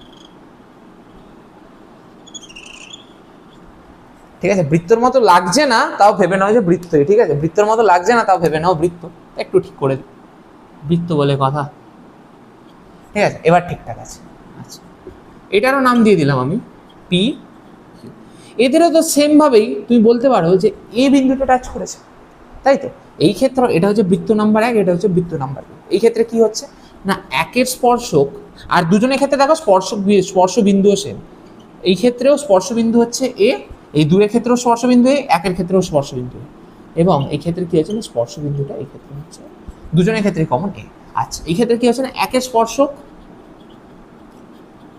স্পর্শকও হচ্ছে কি পি কিউ, তেমন ভাবে 2 এর স্পর্শকও হচ্ছে কি পি কিউ, আর দুজনের ক্ষেত্রে কি হচ্ছে না স্পর্শ বিন্দু, এই ক্ষেত্রেও সেমই হচ্ছে, স্পর্শ বিন্দু ইকুয়াল টু কি হচ্ছে এ। ঠিক আছে, এবার তোমাদের একটু এটা দিয়ে বোঝাই, এইটা হচ্ছে ট্যানজেন্টটা, এটা হচ্ছে ট্যানজেন্টটা। এবার এই ক্ষেত্রে এই ট্যানজেন্টটার একটা সাইডেই দুটো বৃত্ত রয়েছে, এই ট্যানজেন্টটার, এই যে ট্যানজেন্টটা, এটাকে দেখো, এই ট্যানজেন্টটার একটা সাইডেই দুটো বৃত্ত রয়েছে, যেমন 1ও রয়েছে 2ও রয়েছে, 1ও রয়েছে 2ও রয়েছে, কিন্তু এই ক্ষেত্রে আবার এই যে মাঝখানে ট্যানজেন্ট, তার একদিকে 1 অন্যদিকে 2, একদিকে 1 অন্যদিকে 2। আমি কি বলতে পারি 2 এর বিপরীতে 1 আছে, বা আমি কি বলতে পারি 1 এর বিপরীতে 2 রয়েছে? তুমি বলবে হ্যাঁ বলতে পারি। তাহলে এই ক্ষেত্রে দেখলাম দেবজিৎ দা যে স্পর্শক একটা, এই যে পি কিউ স্পর্শকের একই দিকে দুটো বৃত্ত রয়েছে, এখানে কি রয়েছে না একই দিকে দুটো বৃত্ত রয়েছে, কিন্তু এই ক্ষেত্রে স্পর্শকের দুদিকে দুটো বৃত্ত রয়েছে, স্পর্শকের দুদিকে দুটি বৃত্ত আছে, হ্যাঁ কি না? স্পর্শকের দুদিকে দুটো বৃত্ত রয়েছে, বা দুটি বিপরীত সাইডে রয়েছে, বা দুটি বিপরীত সাইডে আছে দুটো। বলে এবার আমরা কি জানি না, সাধারণ স্পর্শক 2 ধরনের, একটা হচ্ছে সরল সাধারণ স্পর্শক, একটা হচ্ছে সরল সাধারণ স্পর্শক, আর একটা হচ্ছে তির্যক সাধারণ স্পর্শক। আর সরল সাধারণ স্পর্শকটা তাহলে কি, একদম ছবি থেকে ক্লিয়ার হয়ে যাবে, যখন কোনো স্পর্শকের একই দিকে যখন কোনো স্পর্শকের কমন ট্যানজেন্টের, এই যে অবশ্যই সাধারণ স্পর্শক আছে, তাই জন্য কি না যখন কোনো কমন ট্যানজেন্টের একই দিকে দুটো বৃত্ত থাকে তখন তাকে আমরা বলবো হচ্ছে সরল সাধারণ স্পর্শক। আর যখন কোনো কমন ট্যানজেন্টের মানে সাধারণ স্পর্শকের বিপরীত দিকে দুটি বৃত্ত থাকে তখন তাকে আমরা কি বলবো না তির্যক সাধারণ স্পর্শক। তাহলে এই যে পিকচার নাম্বার যদি 1 দিই তাহলে পিকচার নাম্বার 1 হচ্ছে এর এক্সাম্পল, আর এটা যদি পিকচার নাম্বার 2 দিই তাহলে পিকচার নাম্বার 2 হচ্ছে এর এক্সাম্পল। তাহলে আশা করি বোঝা গেল সরল সাধারণ স্পর্শক কি না যখন কোনো সাধারণ স্পর্শকের একই দিকে দুটো বৃত্ত থাকে তখন তাকে সরল সাধারণ স্পর্শক বলে। আর যখন তির্যক সাধারণ স্পর্শক কি না যখন কোনো কি স্পর্শকের না সাধারণ স্পর্শকের বিপরীত দিকে দুটো বৃত্ত পাবে তখন তাকে আমরা কি বলবো না তির্যক সাধারণ স্পর্শক। যার এক্সাম্পল হচ্ছে এক্সাম্পল 1টা হচ্ছে সরল সাধারণ স্পর্শকের, আর এক্সাম্পল 2টা হচ্ছে বা পিক 2টা যেটা হচ্ছে সেটা হচ্ছে কিসে তির্যক সাধারণ স্পর্শক। তো আশা করি স্পর্শকের শ্রেণী বিভাগগুলো বোঝা গেছে। চলো এবার অঙ্ক করার জন্য এক্সট্রা নোটগুলো জেনে নেওয়া যাক। প্রথম নোটটা কি না কোনো বৃত্তের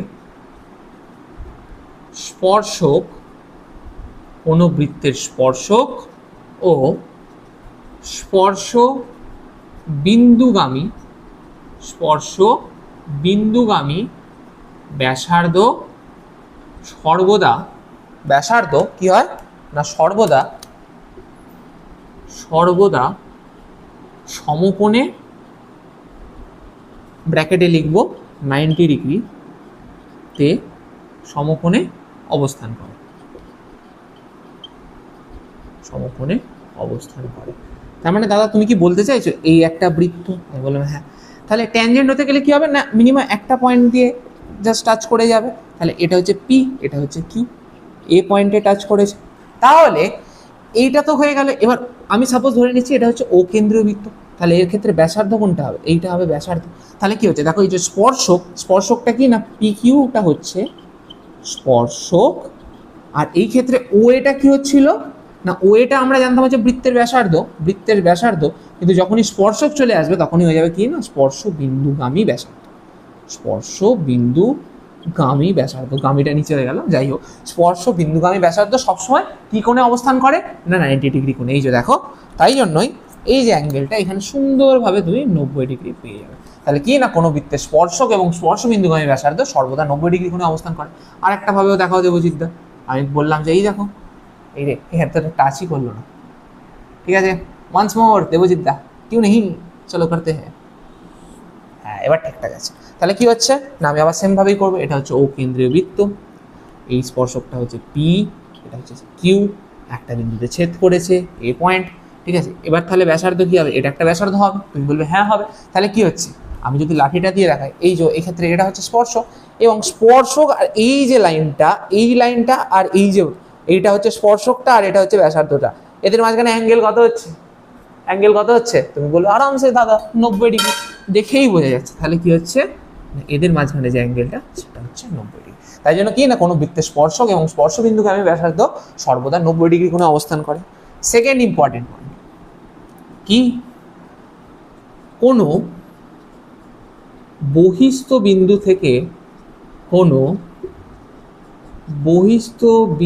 থেকে বৃত্তের ওপর সর্বোচ্চ দুটি স্পর্শক অঙ্কন করা যায়, কিন্তু অন্তস্থ বিন্দু থেকে কোনো স্পর্শকই অঙ্কন করা যায় না। তোমরা বলবে কিভাবে দেবজিৎদা একটু যদি বোঝাও? আমি বলবো নিশ্চয়ই বোঝাও। এই একটা বৃত্ত আগে এঁকে নাও। তুমি বললে হ্যাঁ একটা বৃত্ত এঁকে নিয়েছো। এবার সেই এই জিনিসটা দেখো, এবার এর ভেতরে না, এই বৃত্তের ভেতরে এটা হচ্ছে একটা তোমার কি হচ্ছে অন্তস্থ বিন্দু, এটা কি হচ্ছে একটা অন্তস্থ বিন্দু, এটা কি হচ্ছে একটা অন্তস্থ বিন্দু, এটা কি হচ্ছে একটা অন্তস্থ বিন্দু, এটা কি হচ্ছে একটা অন্তস্থ বিন্দু। এরকম ভাবে তুমি যতগুলো পয়েন্ট এখানে করছো বৃত্তের ভেতরে সেগুলো হচ্ছে অন্তস্থ বিন্দু। আর যদি বৃত্তের বাইরে চলে যাও এটা একটা বহিস্থ বিন্দু, বৃত্তের বাইরে চলে যাও এটা একটা বহিস্থ বিন্দু, বৃত্তের ওপরে চলে যাও এটা একটা বহিস্থ বিন্দু, এখানে চলে যাও একটা বহিস্থ বিন্দু। এবার অন্তস্থ বিন্দু থেকে কেন আঁকা যায় না সেটা দেখো কারণ। যদি আমি এই পয়েন্টটা থেকে একটা ড্র করি, এই পয়েন্টটা থেকে আমি সাপোজ একটা ড্র করছি, এই পয়েন্টটা থেকে যদি ড্র করি তাহলে কি হচ্ছে, দুটো বিন্দুতে টাচ করে যাচ্ছে। যদি আমি এই পয়েন্টটা থেকে ড্র করি তাহলে কি হবে, দুটো বিন্দুতে টাচ হয়ে যাচ্ছে। যদি আমি এই পয়েন্টটা থেকে ড্র করি তাহলে কি হচ্ছে, সরলরেখাটা দুটো বিন্দুতে টাচ হয়ে যাচ্ছে। যদি আমি বলি এই পয়েন্টটা থেকে ড্র করি তাহলে কি হবে, সরলরেখাটা দুটো বিন্দুতে টাচ হয়ে যাচ্ছে। যদি বলি এই পয়েন্টটা থেকে ড্র করি তাহলে কি হয়ে যায়, সরলরেখাটা দুটো পয়েন্টে টাচ হয়ে যাচ্ছে। আর যদি দুটো পয়েন্টে টাচ হয়ে যায় সেটা কখনোই স্পর্শক হয় না, সেটা হয় কি ছেদক। তো আশা করি বোঝা গেল যে বৃত্তের অন্তস্থ বিন্দু থেকে কেন স্পর্শক অঙ্কন করা যায় না স্যার, সেটা তখন কি হয়ে যায়, ছেদক হয়ে যায় স্যার বা ম্যাডাম, তাই জন্য করা যায় না। এবার বৃত্তের বহিস্থ বিন্দু থেকে কেন সর্বোচ্চ দুটো অঙ্কন করা যায় সেটা দেখি। আচ্ছা, এবার আমি বহিস্থ বিন্দু এইটা বলছি সাপোজ, হ্যাঁ এইটাখান থেকে যেমন ভাবে আমি যদি এখানে একটা ড্র করতে পারছি, করা যাচ্ছে ড্র, এখানে একটা ড্র করা যাচ্ছে, তেমন ভাবেই এখান থেকেই আরেকটা নিচে দেখো ড্র করা যাচ্ছে। ধরে নাও সাপোজ লেগে গেছে, হ্যাঁ করা যাচ্ছে। কিন্তু আমি যদি মাঝখান থেকে আরেকটা যদি লাঠি এনে যদি দেখাতাম তাহলে এটা ধরো দুটো রয়েছে, হ্যাঁ আমাকে সরাতে হবে নাহলে হবে না, দুটো ধরো টাচ করে গেছে, দুটো টাচ হয়ে গেছে, তো তাহলে কেন কি একটা বহিস্থ বিন্দু থেকে দুটো পেয়ে গেলাম। এরপর এক্সট্রা কি করা যাবে, চলো এই নিচেরটাকে ঘুরিয়ে দেখা যাক। হ্যাঁ দুটো বিন্দুটা টাচ হয়েছে, আর একটু উপরে যায়, দুটো বিন্দুতে টাচ হয়েছে, দুটো বিন্দুতে টাচ হয়ে যায়, দুটো দুটো দুটো দুটো দুটো, তার জন্য কি হয়ে যাচ্ছে, বাকি সব ছেদক হয়ে যায়। কিন্তু ম্যাক্সিমাম তো দুটো করা যাচ্ছে, কিন্তু তারপর যদি করতে যাও সব ছেদক, এই ছেদক এই ছেদক এই ছেদক এই ছেদক এই ছেদক। তার মানে কি হচ্ছে, ম্যাক্সিমাম দুটোই করা যাচ্ছে, তার বেশি করা যাচ্ছে না। তার কারণ কি দাদা, তার কারণ একটাই বন্ধু, কেননা সব ছেদক হয়ে যাবে। তাহলে ম্যাক্সিমাম কটা না, এইখানে একটা ড্র করা যাবে, বা এই বহিস্থ বিন্দু থেকে এইখানে একটা, এই রে ছেদক করে ফেললাম, তো কোনো ব্যাপার নয় বন্ধু, এইখানে একটা। তো আশা করি বোঝা গেল যে বৃত্তের বহিস্থ বিন্দু থেকে মোট দাদা দুটো ড্র করা যায়, আর সেটাই ম্যাক্সিমাম দুটো ড্র করা যায়, কিন্তু অন্তস্থ বিন্দু থেকে একটাও ড্র করা যায় না। ঠিক আছে, আচ্ছা ইম্পর্টেন্ট নোট নাম্বার 3, এই যে বহিস্থ বিন্দু থেকে না, এই যে বহিস্থ বিন্দু থেকে যে দুটো স্পর্শক অঙ্কন করলাম, আমি সাপোজ ধরছি এই বহিস্থ বিন্দুটা হচ্ছে পি, এখান থেকে আমি ড্র করলাম হচ্ছে পি কিউ স্পর্শক, আর একটা জায়গায় করলাম হচ্ছে পি আর স্পর্শক। তাহলে এই P Q R P R এর না দুজনের লেন্থ সমান হয়। তাহলে কি না, বৃত্তের কোনো বহিস্থ বিন্দু থেকে কতগুলো স্পর্শক ড্র করা যাচ্ছে না, তুমি বলবে যে দুটি, মানে দুটো স্পর্শক ড্র করা যাচ্ছে, তাই জন্য বিন্দু থেকে যে দুটি স্পর্শক অঙ্কন করা যায়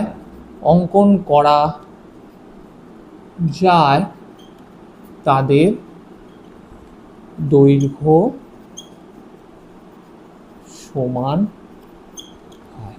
তার মানে কি, এই একটা বৃত্ত ছিল, আমি সাপোজ ধরলাম এটা হচ্ছে বহিস্থ বিন্দু থেকে আমি একটা ড্র করলাম, এখানে একটা ম্যাক্সিমাম দুটো, কারণ এইখান থেকে করলে এটা তো ছেদক হয়ে যায়, তাই জন্য এটা হবে না ম্যাক্সিমাম, তাই জন্য দুটো হলো।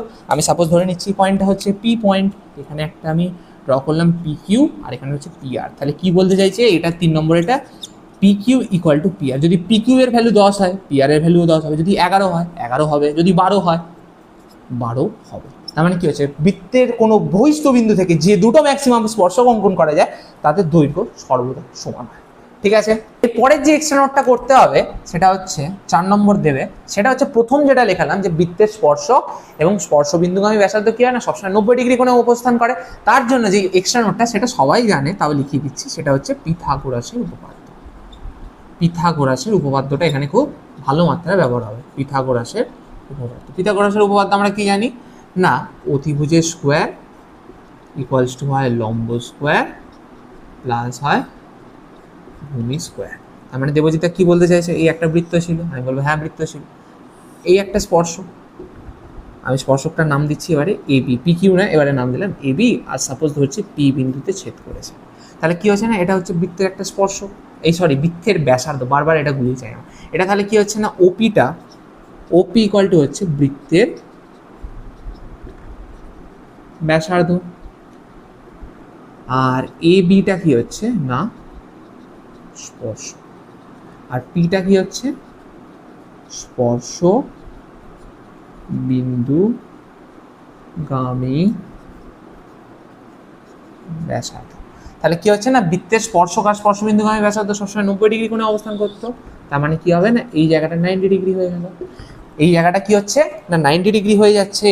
আর আমরা কি জানি যে 90 ডিগ্রির অপোজিটে যেই বাহুটা থাকে সেটাকে অতিভুজ বলে, এটা হচ্ছে অতিভুজ। আর যেটা শুয়ে রয়েছে এরকম ভাবে, যেটা শঙ্কুতে ভালোভাবে বুঝিস, সেটা কি হয়ে যাবে, সেটা হয়ে যাবে হচ্ছে ভূমি, আর যেটা এরকম ভাবে দাঁড়িয়ে রয়েছে সেটা হচ্ছে লম্ব। তাহলে তুমি যদি জানতে পেরে যাও যে একটা স্পর্শকের দৈর্ঘ্য কত আর ব্যাসার্ধ কত, তাহলে তুমি অতিভুজ পেয়ে যাচ্ছ। মানে অতিভুজ মানে কি, এই যে ডিস্টেন্সটা এই ক্ষেত্রে পেয়ে যাচ্ছ। বা একটু অন্যভাবে যদি বলি, সেটা হচ্ছে ধরো একটা বৃত্ত রয়েছে, যেটা আগে দেখালাম বহিস্থ বিন্দু থেকে দুটো স্পর্শক অঙ্কন করা যায়, এই একটা এই একটা। সাপোজ এটা হচ্ছে ও কেন্দ্রবৃত্ত, আমাকে বলে দিল পি বিন্দু থেকে আমি দুটো স্পর্শক অঙ্কন করেছি, একটা হচ্ছে এইটা আর একটা হচ্ছে এইটা, ঠিক আছে, একটা হচ্ছে পি আর স্পর্শক আর একটা হচ্ছে পিবি স্পর্শক, ঠিক আছে। তো এইটা হচ্ছে বৃত্তের ব্যাসার্ধ, এটা হচ্ছে বৃত্তের ব্যাসার্ধ, তুমি বলবে হ্যাঁ। আচ্ছা, এবার ওপিকে যদি জয়েন করে দিই, ওপিকে যদি জয়েন করে দিলাম, বা তোকে বলে দিল ধর যে ও কেন্দ্রবৃত্ত থেকে পি বিন্দুর দূরত্ব, মানে ও কেন্দ্রবৃত্ত থেকে বহিস্থ বিন্দুতে পি, তবে বলে দিল যে কিছু একটা ধর বলে দিল, কিছু একটা বলে দিল।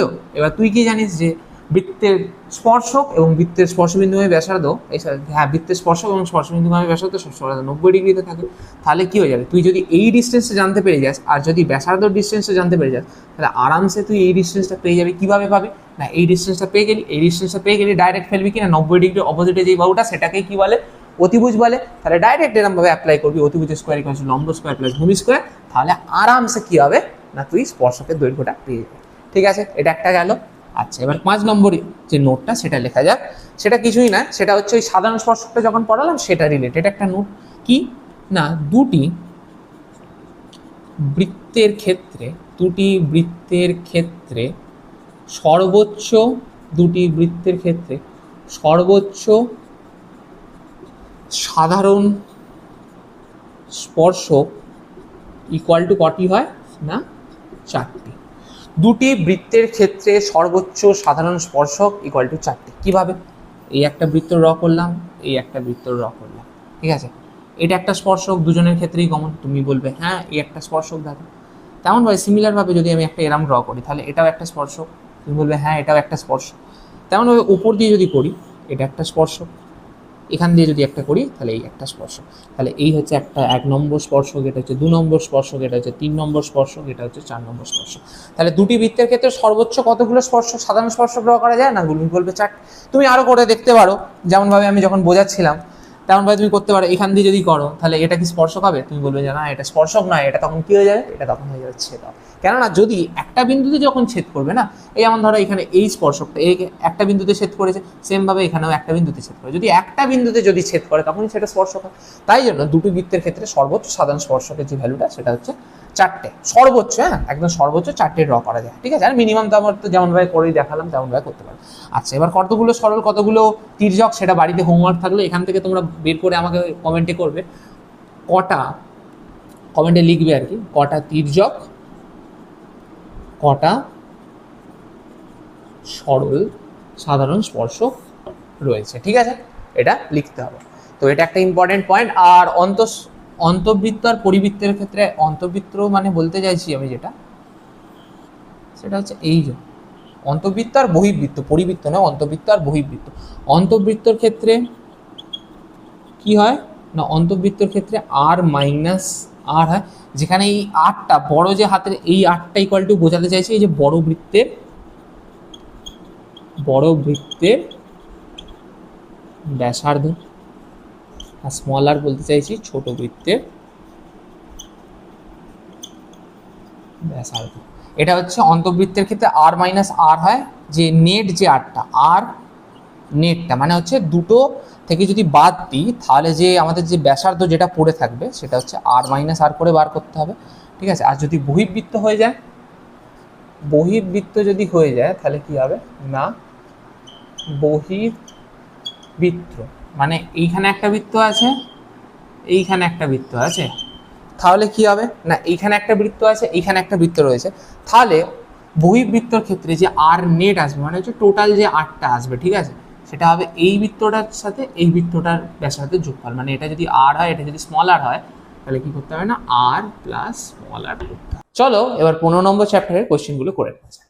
প্রথম কোশ্চেনটা কি বলেছে না, 5 সেন্টিমিটার দৈর্ঘ্যের ব্যাসার্ধ বিশিষ্ট একটি বৃত্তের কেন্দ্র থেকে 13 সেন্টিমিটার দূরবর্তী কোনো বিন্দু থেকে অঙ্কিত স্পর্শকের দৈর্ঘ্য হিসাব করি। তো এর জন্য আমাদের কোন অ্যাপ্রোচটা লাগবে, একদম ফার্স্টের অ্যাপ্রোচটা, সেটা হচ্ছে কোন বৃত্তের স্পর্শক আর স্পর্শবিন্দুগামী ব্যাসার্ধ সর্বদা 90 ডিগ্রি কোণে অবস্থান করে। স্পর্শক ও স্পর্শবিন্দুগামী কি না ব্যাসার্ধ সর্বদা 90 ডিগ্রি কোণে কি করে না অবস্থান করে। ঠিক আছে, এই অ্যাপ্রোচটাকে কাজে লাগাবো। ঠিক আছে, এবার কি বলছে না, 5 সেন্টিমিটার দৈর্ঘ্যের ব্যাসার্ধ বিশিষ্ট একটি বৃত্তের কেন্দ্র। আচ্ছা, তার মানে কি হয়েছে না, বৃত্তের যে ব্যাসার্ধ সেটা হচ্ছে 5 সেন্টিমিটার। তার মানে এটা হচ্ছে ও, আর আমি ধরে নিলাম বৃত্তের ব্যাসার্ধ হচ্ছে এইটা ও এ। বৃত্তের ব্যাসার্ধ হচ্ছে ও এ, যার ভ্যালু দিয়ে দিয়েছে তোমার 5 সেন্টিমিটার। তাহলে এখানে লিখে দেবো ও এ ইকুয়াল টু কি না বৃত্তের ব্যাসার্ধ, যেটা ইকুয়াল টু হচ্ছে 5 সেন্টিমিটার। ঠিক আছে, এই 5 সেন্টিমিটার দৈর্ঘ্যের ব্যাসার্ধ বিশিষ্ট একটি বৃত্তের কেন্দ্র থেকে বলেছে 13 সেন্টিমিটার দূরবর্তী। আচ্ছা, বৃত্তের যে কেন্দ্র সেটা হচ্ছে ও, এই কেন্দ্র থেকে 13 সেন্টিমিটার দূরে একটি বিন্দু থেকে অঙ্কিত স্পর্শকের দৈর্ঘ্য নির্ণয় করি। আচ্ছা, এখান থেকে আমি সাপোজ ধরে নিলাম এতটা ডিস্টেন্সটা হচ্ছে 13 সেন্টিমিটার। এই ও থেকে এখানে আমি একটা এক্সটার্নাল পয়েন্ট দিয়ে দিলাম, যেখান থেকে আমি স্পর্শ অঙ্কন করেছি, সেই বিন্দুটা হচ্ছে পি বিন্দু। তাহলে ও থেকে পি এর যে দূরত্বটা সেটা হয়ে গেল 13 সেন্টিমিটার। এবার এখান থেকে আমার স্পর্শক একটা অঙ্কন করেছি, তার দৈর্ঘ্য, তাহলে স্পর্শকটা হচ্ছে এইটা, স্পর্শকটা হচ্ছে এইটা। তাহলে কি না ওপির ভ্যালু হচ্ছে 13 সেন্টিমিটার, এপি স্পর্শক অঙ্কন করলাম আমরা। ঠিক আছে, তাহলে আমরা পেলাম এপি ইকুয়াল টু কত, সেটাই আমাদের বার করতে হবে। ও এ ইকুয়াল টু হচ্ছে 5 সেন্টিমিটার আর ওপি ইকুয়াল টু হচ্ছে 13 সেন্টিমিটার। এবার যদি এখানে যদি পিথাগোরাসের উপপাদ্যটাকে আমরা যদি অ্যাপ্লাই করি, তাহলে কি হয়ে যাবে না, হবে যেটা সেটা হচ্ছে O A square plus AP square equals to হবে ওপি তার স্কোয়ার। এটা কিসের থেকে না পিথাগোরাসের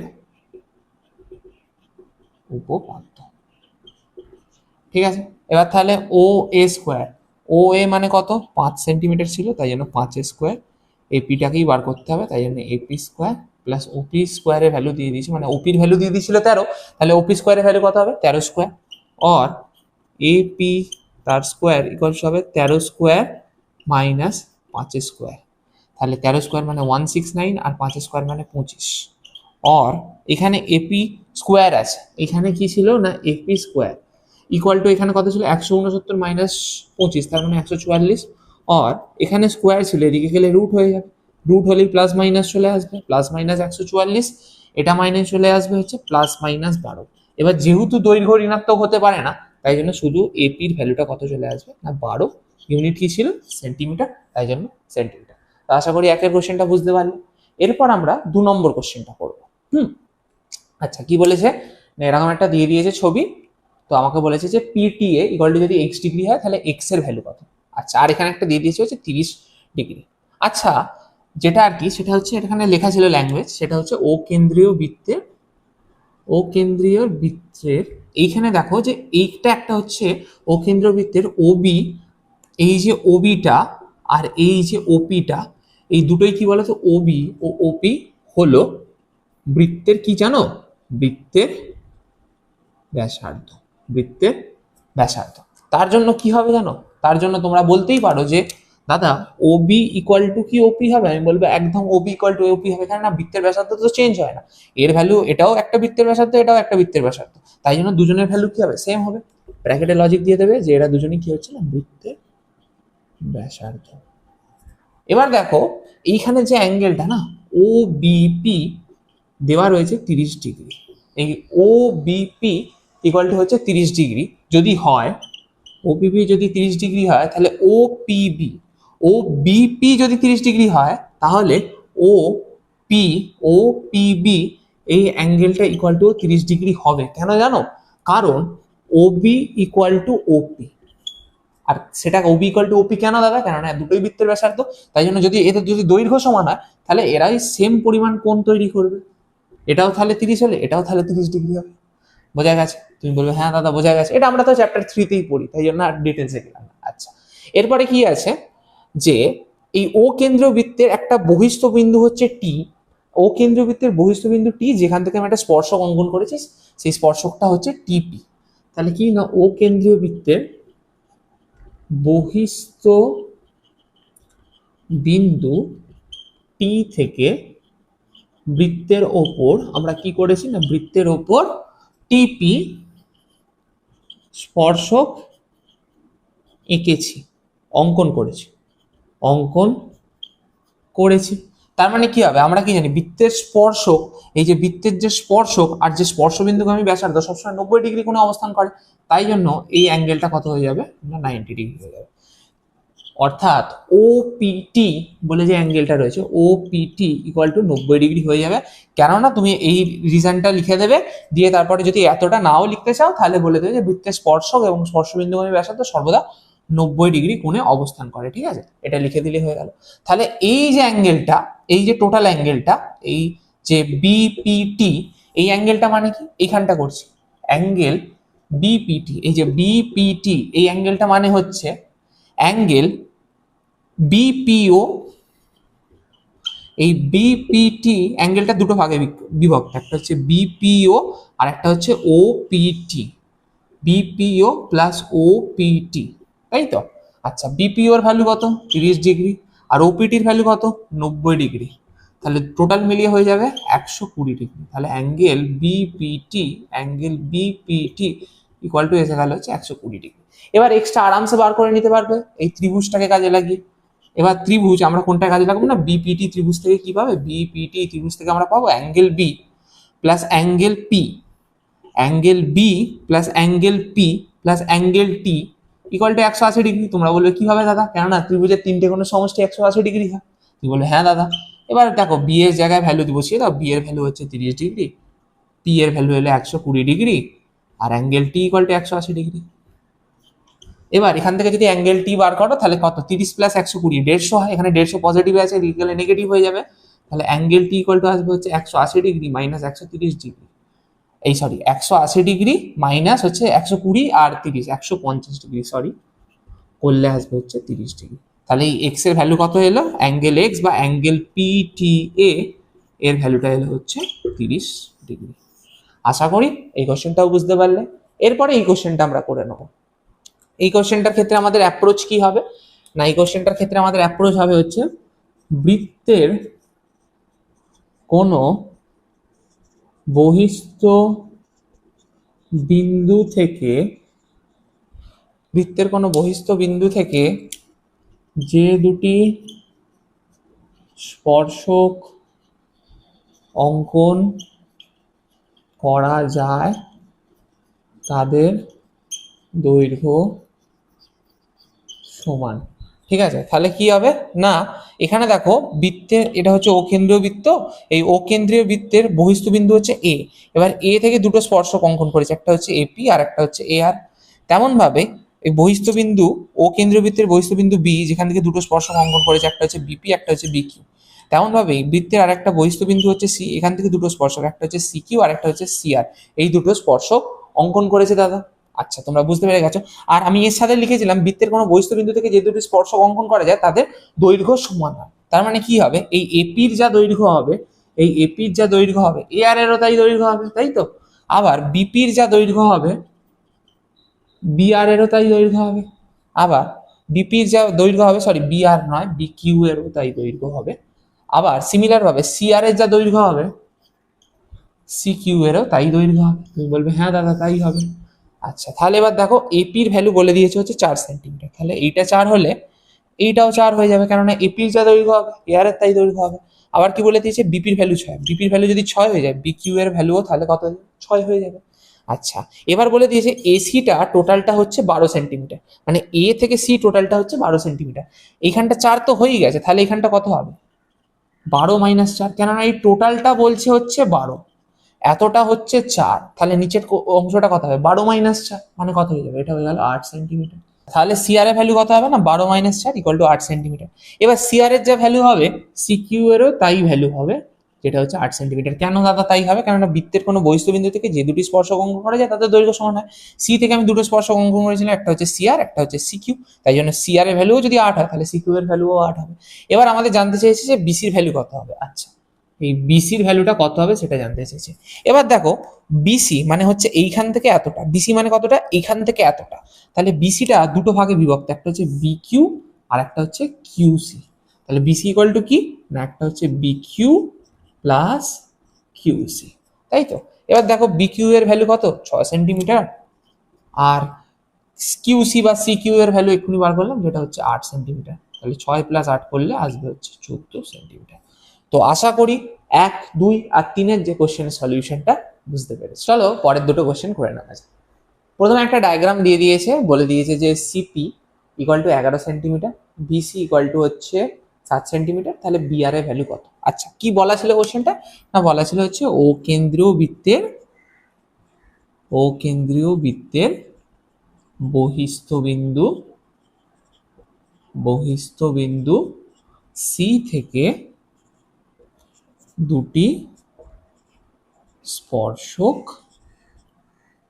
কি কি না, একটা হচ্ছে তোমার সিপি আর একটা হচ্ছে সিকিউ অঙ্কন করেছে, ওরা অঙ্কন করা হয়েছে। ঠিক আছে, সিপি আর সিকিউ অঙ্কন করা হয়েছে। তেমন ভাবেও এই যে বহিস্থবিন্দু বি থেকে, আবার বি থেকে দুটো স্পর্শক দেখা, একটা হচ্ছে বি আর একটা হচ্ছে বিকিউ। বি থেকে বহিস্থবিন্দু লিখে নেবে, লিখেই দিচ্ছে, চলো বহিস্থ নিচে দিয়ে লিখলাম বিন্দু বি থেকে বি আর ও বি কিউ স্পর্শক ও কেন্দ্রীয় বৃত্তের ওপর অঙ্কন করা। এখানে কোন কনসেপ্টটা বা কোন থটটা আমাদের কাজে লাগবে না, আমরা কি জানি না, বৃত্তের বহিস্থবিন্দু থেকে যে দুটি স্পর্শক অঙ্কন করা যায়, লিখছি না, বৃত্তের বহিস্থবিন্দু থেকে যে দুটি স্পর্শক অঙ্কন করা যায় তাদের দৈর্ঘ্য কি হয় না সমান হয়। তাহলে দাদা ও কেন্দ্রবৃত্তের বহিস্থবিন্দু যখন আমরা সি থেকে যখন দুটো স্পর্শক অঙ্কন করছি, তখন তাহলে সিপি ইকুয়াল টু সিকিউ হবে, কেননা কনসেপ্টটা তোমরা লিখে নেবে যেটা বললাম। এবং সিমিলার ভাবেই B R equal to B Q হবে, সিমিলার ভাবেই ওই কনসেপ্টটা তোমরা লিখে নেবে। ওই বৃত্তের বহিস্থবিন্দু থেকে যে দুটি স্পর্শক অঙ্কন করা যায় তাদের দৈর্ঘ্য সমান হয়। আচ্ছা, তাহলে সিপির ভ্যালু যদি 11 হয় তাহলে সিকিউ এরও ভ্যালু 11 হবে। সিপি ইকুয়াল টু যদি 11 সেন্টিমিটার হয়, সিকিউ ইকুয়াল টু তাহলে 11 সেন্টিমিটার হবে। এবার সিকিউ ইকুয়াল টু কি কি আছে না, সিকিউ ইকুয়াল টু দুটো ভাগে ভাগ করা আছে। এই যে সি থেকে কিউ পর্যন্ত যে রাস্তাটা দুটো ভাগে ভাগ করা, একটা হচ্ছে সিবি, তারপরে হচ্ছে বিকিউ। তাহলে কি হবে না, সিবি প্লাস বিকিউ। আচ্ছা, এবার তাহলে আমরা যদি একটু করি, সিকিউ এর ভ্যালু তাহলে 11, সিবির ভ্যালু বা বিসির ভ্যালু দিয়ে দিয়েছি হচ্ছে 7, তাহলে বিকিউটা আমরা এখান থেকে পেয়ে যাবো। তাহলে কত হবে, বিকিউ ইকুয়াল টু, এখানে 11 পজিটিভে আছে, এখানে 7 পজিটিভে আছে, 7টা যখন এদিকে যাবে তখন নেগেটিভ হয়ে যাবে, মানে 11 - 7 হয়ে গেলে 4 সেন্টিমিটার হয়ে যাবে, কারণ না ইউনিট ছিল হচ্ছে সেন্টিমিটার। তাহলে বিকিউ এর ভ্যালু যদি এইটুখানি অংশের যদি ভ্যালু যদি কত হয়ে গেল 4 সেন্টিমিটার হয়ে যায়, বিকিউ যদি 4 সেন্টিমিটার হয়ে যায়, তাহলে এই দেখো আরেকটা আমরা কি জানি না, বিআর ইকুয়াল টু বিকিউ। তাহলে কি হবে, বিআর এরও ভ্যালু তাহলে কত হবে, বিআর এর ভ্যালুও হয়ে যাবে হচ্ছে 4 সেন্টিমিটার। আশা করি এই কোশ্চেনটা বুঝতে পারলে। এরপর আমরা এই কোশ্চেনটা সলভ করি। কি বলেছে না, ও কেন্দ্রীয় বৃত্তের ব্যাসার্ধের দৈর্ঘ্য 5 সেন্টিমিটার, ও বিন্দু থেকে 13 সেন্টিমিটার দূরে পি একটি বিন্দু, পি বিন্দু থেকে বৃত্তের উপর দুটি স্পর্শক পিকিউ ও পিআর অঙ্কন করা হলে পিকিউআরএস চতুর্ভুজের ক্ষেত্রফল নির্ণয় করি। আচ্ছা, ভালো প্রশ্ন, করা যাক। এটা একটা হচ্ছে ও কেন্দ্রবৃত্ত, এটা হচ্ছে ও কেন্দ্রবৃত্তের বলেছে হচ্ছে ব্যাসার্ধের দৈর্ঘ্য হচ্ছে 5 সেন্টিমিটার। আমি সাপোজ ধরে নিচ্ছি ব্যাসার্ধ, এটা হচ্ছে ও বিন্দু থেকে দুটো ব্যাসার্ধ আমরা অঙ্কন করলাম। কেন দুটো ব্যাসার্ধ অঙ্কন করলাম, কেননা এখানে দুটো স্পর্শকের কথা বলেছে, তাই জন্য দুটো ব্যাসার্ধ অঙ্কন করলাম, কেননা কাজে লাগবে। আচ্ছা চলো দেবজিৎটা পরে করো তুমি।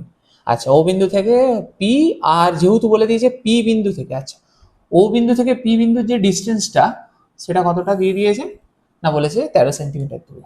আচ্ছা, এবার পি বিন্দু থেকে বৃত্তের ওপর দুটি স্পর্শক P Q O P R অঙ্কন করা হয়েছে। তাহলে এইটা হয়ে যাবে কিউ, এটা হয়ে যাবে আর,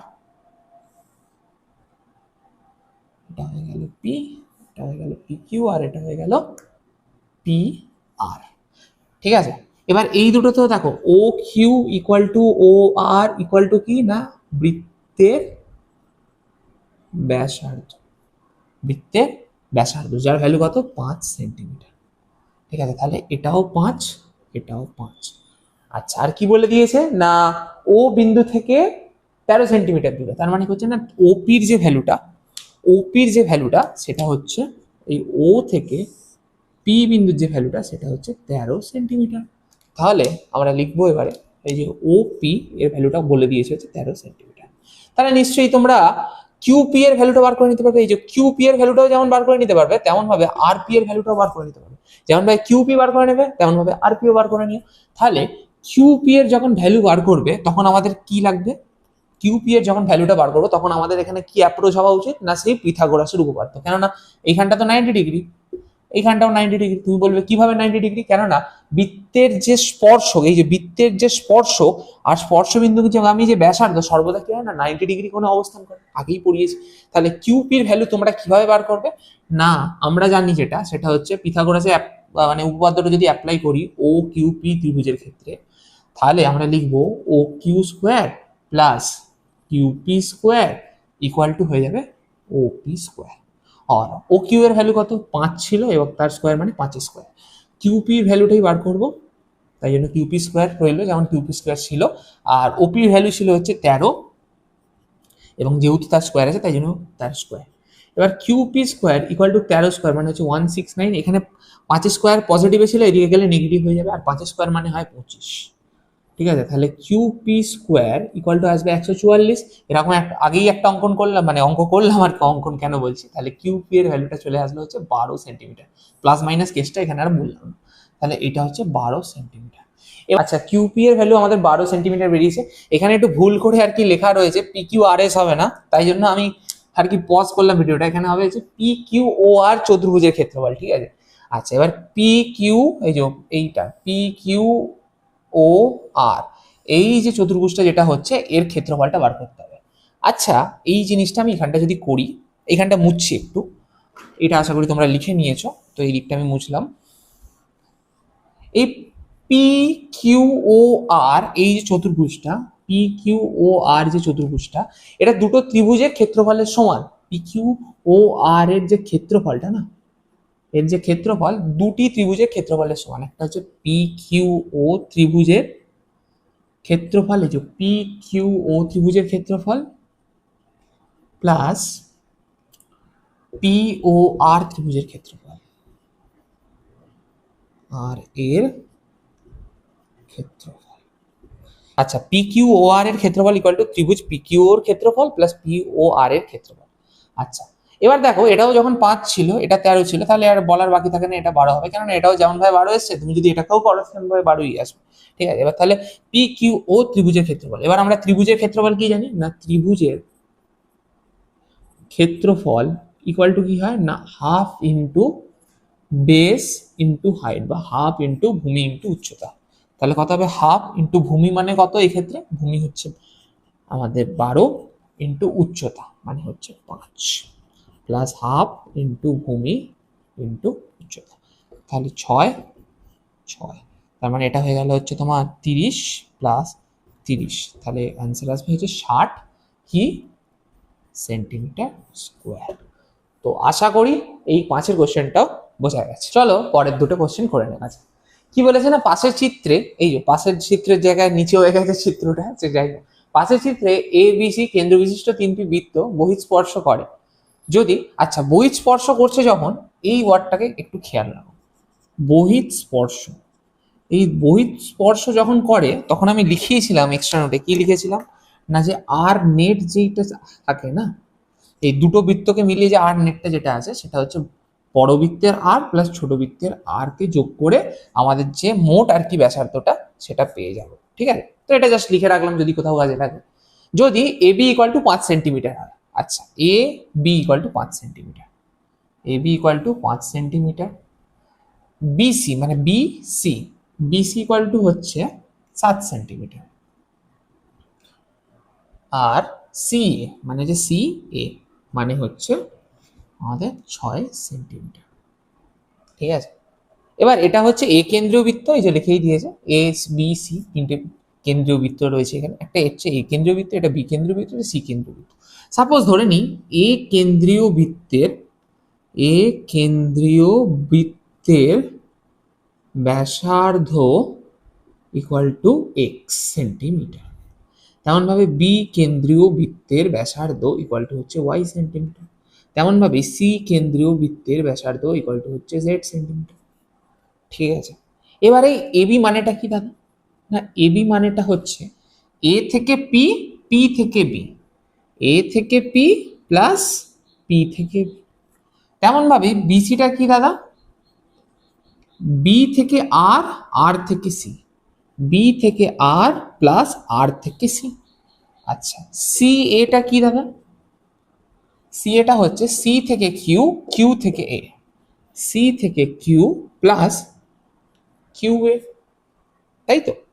এবার এ কেন্দ্রীয় বৃত্তের দেখো এইটুখানি যে এতটা যে ডিস্টেন্স যেটা রয়েছে এইটাই হচ্ছে ব্যাসার্ধ। তেমন ভাবে বি থেকে যদি দেখো এটা ব্যাসার্ধ, আচ্ছা বি থেকে যদি দেখো এটাও একটা ব্যাসার্ধ, একটা হচ্ছে বি আর ব্যাসার্ধ, একটা হচ্ছে বিকিউ বিপি ব্যাসার্ধ। তেমন ভাবে এ কেন্দ্রীয় বৃত্তের একটা হচ্ছে এপি ব্যাসার্ধ, একটা হচ্ছে এ কিউ ব্যাসার্ধ। তেমন ভাবেই সি কেন্দ্রীয় বৃত্তের একটা হচ্ছে সি আর ব্যাসার্ধ, একটা হচ্ছে সি কিউ ব্যাসার্ধ, তাই তো? আচ্ছা, এবার আমরা যেটা ধরে নিয়েছিলাম এ কেন্দ্রীয় বৃত্তের ব্যাসার্ধ হচ্ছে এক্স, তাহলে এ কেন্দ্রীয় বৃত্তের একটা ব্যাসার্ধ তো এপি, তাই তো? এ কেন্দ্রীয় বৃত্তের একটা ব্যাসার্ধ এপি, তাহলে আমরা লিখতে পারি এবি ইকুয়াল টু এ কেন্দ্রীয় বৃত্তের যে ব্যাসার্ধ সেটা এক্স ধরে নিয়েছিলাম, তাহলে এক্স প্লাস পিবি। এই পিবিটা আবার কোন কেন্দ্রীয় বৃত্তের ব্যাসার্ধ? না বি কেন্দ্রীয় বৃত্তের ব্যাসার্ধ, আর বি কেন্দ্রীয় বৃত্তের ব্যাসার্ধ আমরা ওয়াই ধরে নিয়েছিলাম, তাই জন্য এক্স প্লাস ওয়াই। আর এবির ভ্যালু দিয়ে দিয়েছে হচ্ছে 5 সেন্টিমিটার, তাহলে x plus y equal to হচ্ছে 5 সেন্টিমিটার। এটা 1 নম্বর ইকুয়েশন দিয়ে দিলাম। তেমন ভাবে যদি বিসি, এবার এই বিসি ইকুয়াল টু কি হবে? না বিআর। বিআর মানে কি? না বি কেন্দ্রীয় বৃত্তের ব্যাসার্ধ একটা, বি কেন্দ্রীয় বৃত্তের ব্যাসার্ধ একটা হচ্ছে বিআর, তাই জন্য ওয়াই যেটা আমরা লিখেই দিয়েছি যে বি কেন্দ্রীয় বৃত্তের ব্যাসার্ধ মানে ওয়াই সেন্টিমিটার ধরে নিয়েছি, প্লাস আরসি। আরসি এবার আরসি মানে হচ্ছে সি কেন্দ্রীয় বৃত্তের ব্যাসার্ধ, এই যে আরসি মানে কি হচ্ছে সি কেন্দ্রীয় বৃত্তের ব্যাসার্ধ, তাই জন্য কি না সি কেন্দ্রে কোনো বৃত্তের ব্যাসার্ধকে আমরা জাস্ট ধরে নিয়েছি জেড হবে তার ভ্যালুটা, ঠিক আছে? তাই জন্য B C equal to y plus z. এবার বিসির ভ্যালু কত ছিল? না বিসির ভ্যালু ছিল হচ্ছে 7, তাহলে 7 equal to y plus z, এটাকে 2 নম্বর ইকুয়েশন দেবো, ঠিক আছে? এরপরে হচ্ছে আমাদের কি ছিল না C A equal to C Q plus Q A. আচ্ছা, এবার যদি সি এটা এখানটা যদি করি C A C Q, C Q মানে কি হচ্ছে না সি কেন্দ্রীয় বৃত্তের একটা ব্যাসার্ধ, যেটা আমরা ধরেই নিয়েছিলাম যে সি কেন্দ্রীয় বৃত্তের যাই ব্যাসার্ধ হবে সেটা জেড, তাহলে জেড প্লাস কিউ এ। কিউ এটা আবার কোন কেন্দ্রীয় বৃত্তের ব্যাসার্ধ? না এ কেন্দ্রীয় বৃত্তের ব্যাসার্ধ হচ্ছে কিউ এ, তাই জন্য কি হবে না জেড প্লাস এক্স, তাহলে Z plus x equals to এই সি এর ভ্যালু কত ছিল? 6 হচ্ছে 6। এই হচ্ছে তিনটে ইকুয়েশন, এই 1 নম্বর 2 নম্বর 3 নম্বর ইকুয়েশন। এবার যদি তিনটে ইকুয়েশনকে যোগ করে দাও 1 প্লাস 2 প্লাস 3 যদি করে দাও, তাহলে এক্স প্লাস ওয়াই প্রথম ইকুয়েশনটা, প্লাস দ্বিতীয় ইকুয়েশনটা ছিল হচ্ছে ওয়াই প্লাস জেড, তৃতীয় ইকুয়েশনটা ছিল হচ্ছে Z plus x equals to 5 plus 7 plus 6, ঠিক আছে? অর এখানটা থেকে আমি এখানটা করছি, অর দেখো দুটো এক্স আছে, একটা এক্স দুটো এক্স, দুটো জেড আছে, দুটো ওয়াই আছে, তাহলে কি হবে না 2 কমন চলে যাবে, x plus Y plus Z equal to 5 আর 7 12, 12 আর 6 18, or x plus Y plus z এখানে 2 গুণে ছিল, এদিকে গেলে ভাগে হয়ে যাবে 18/2, or x plus Y plus Z equal to 9, ঠিক আছে?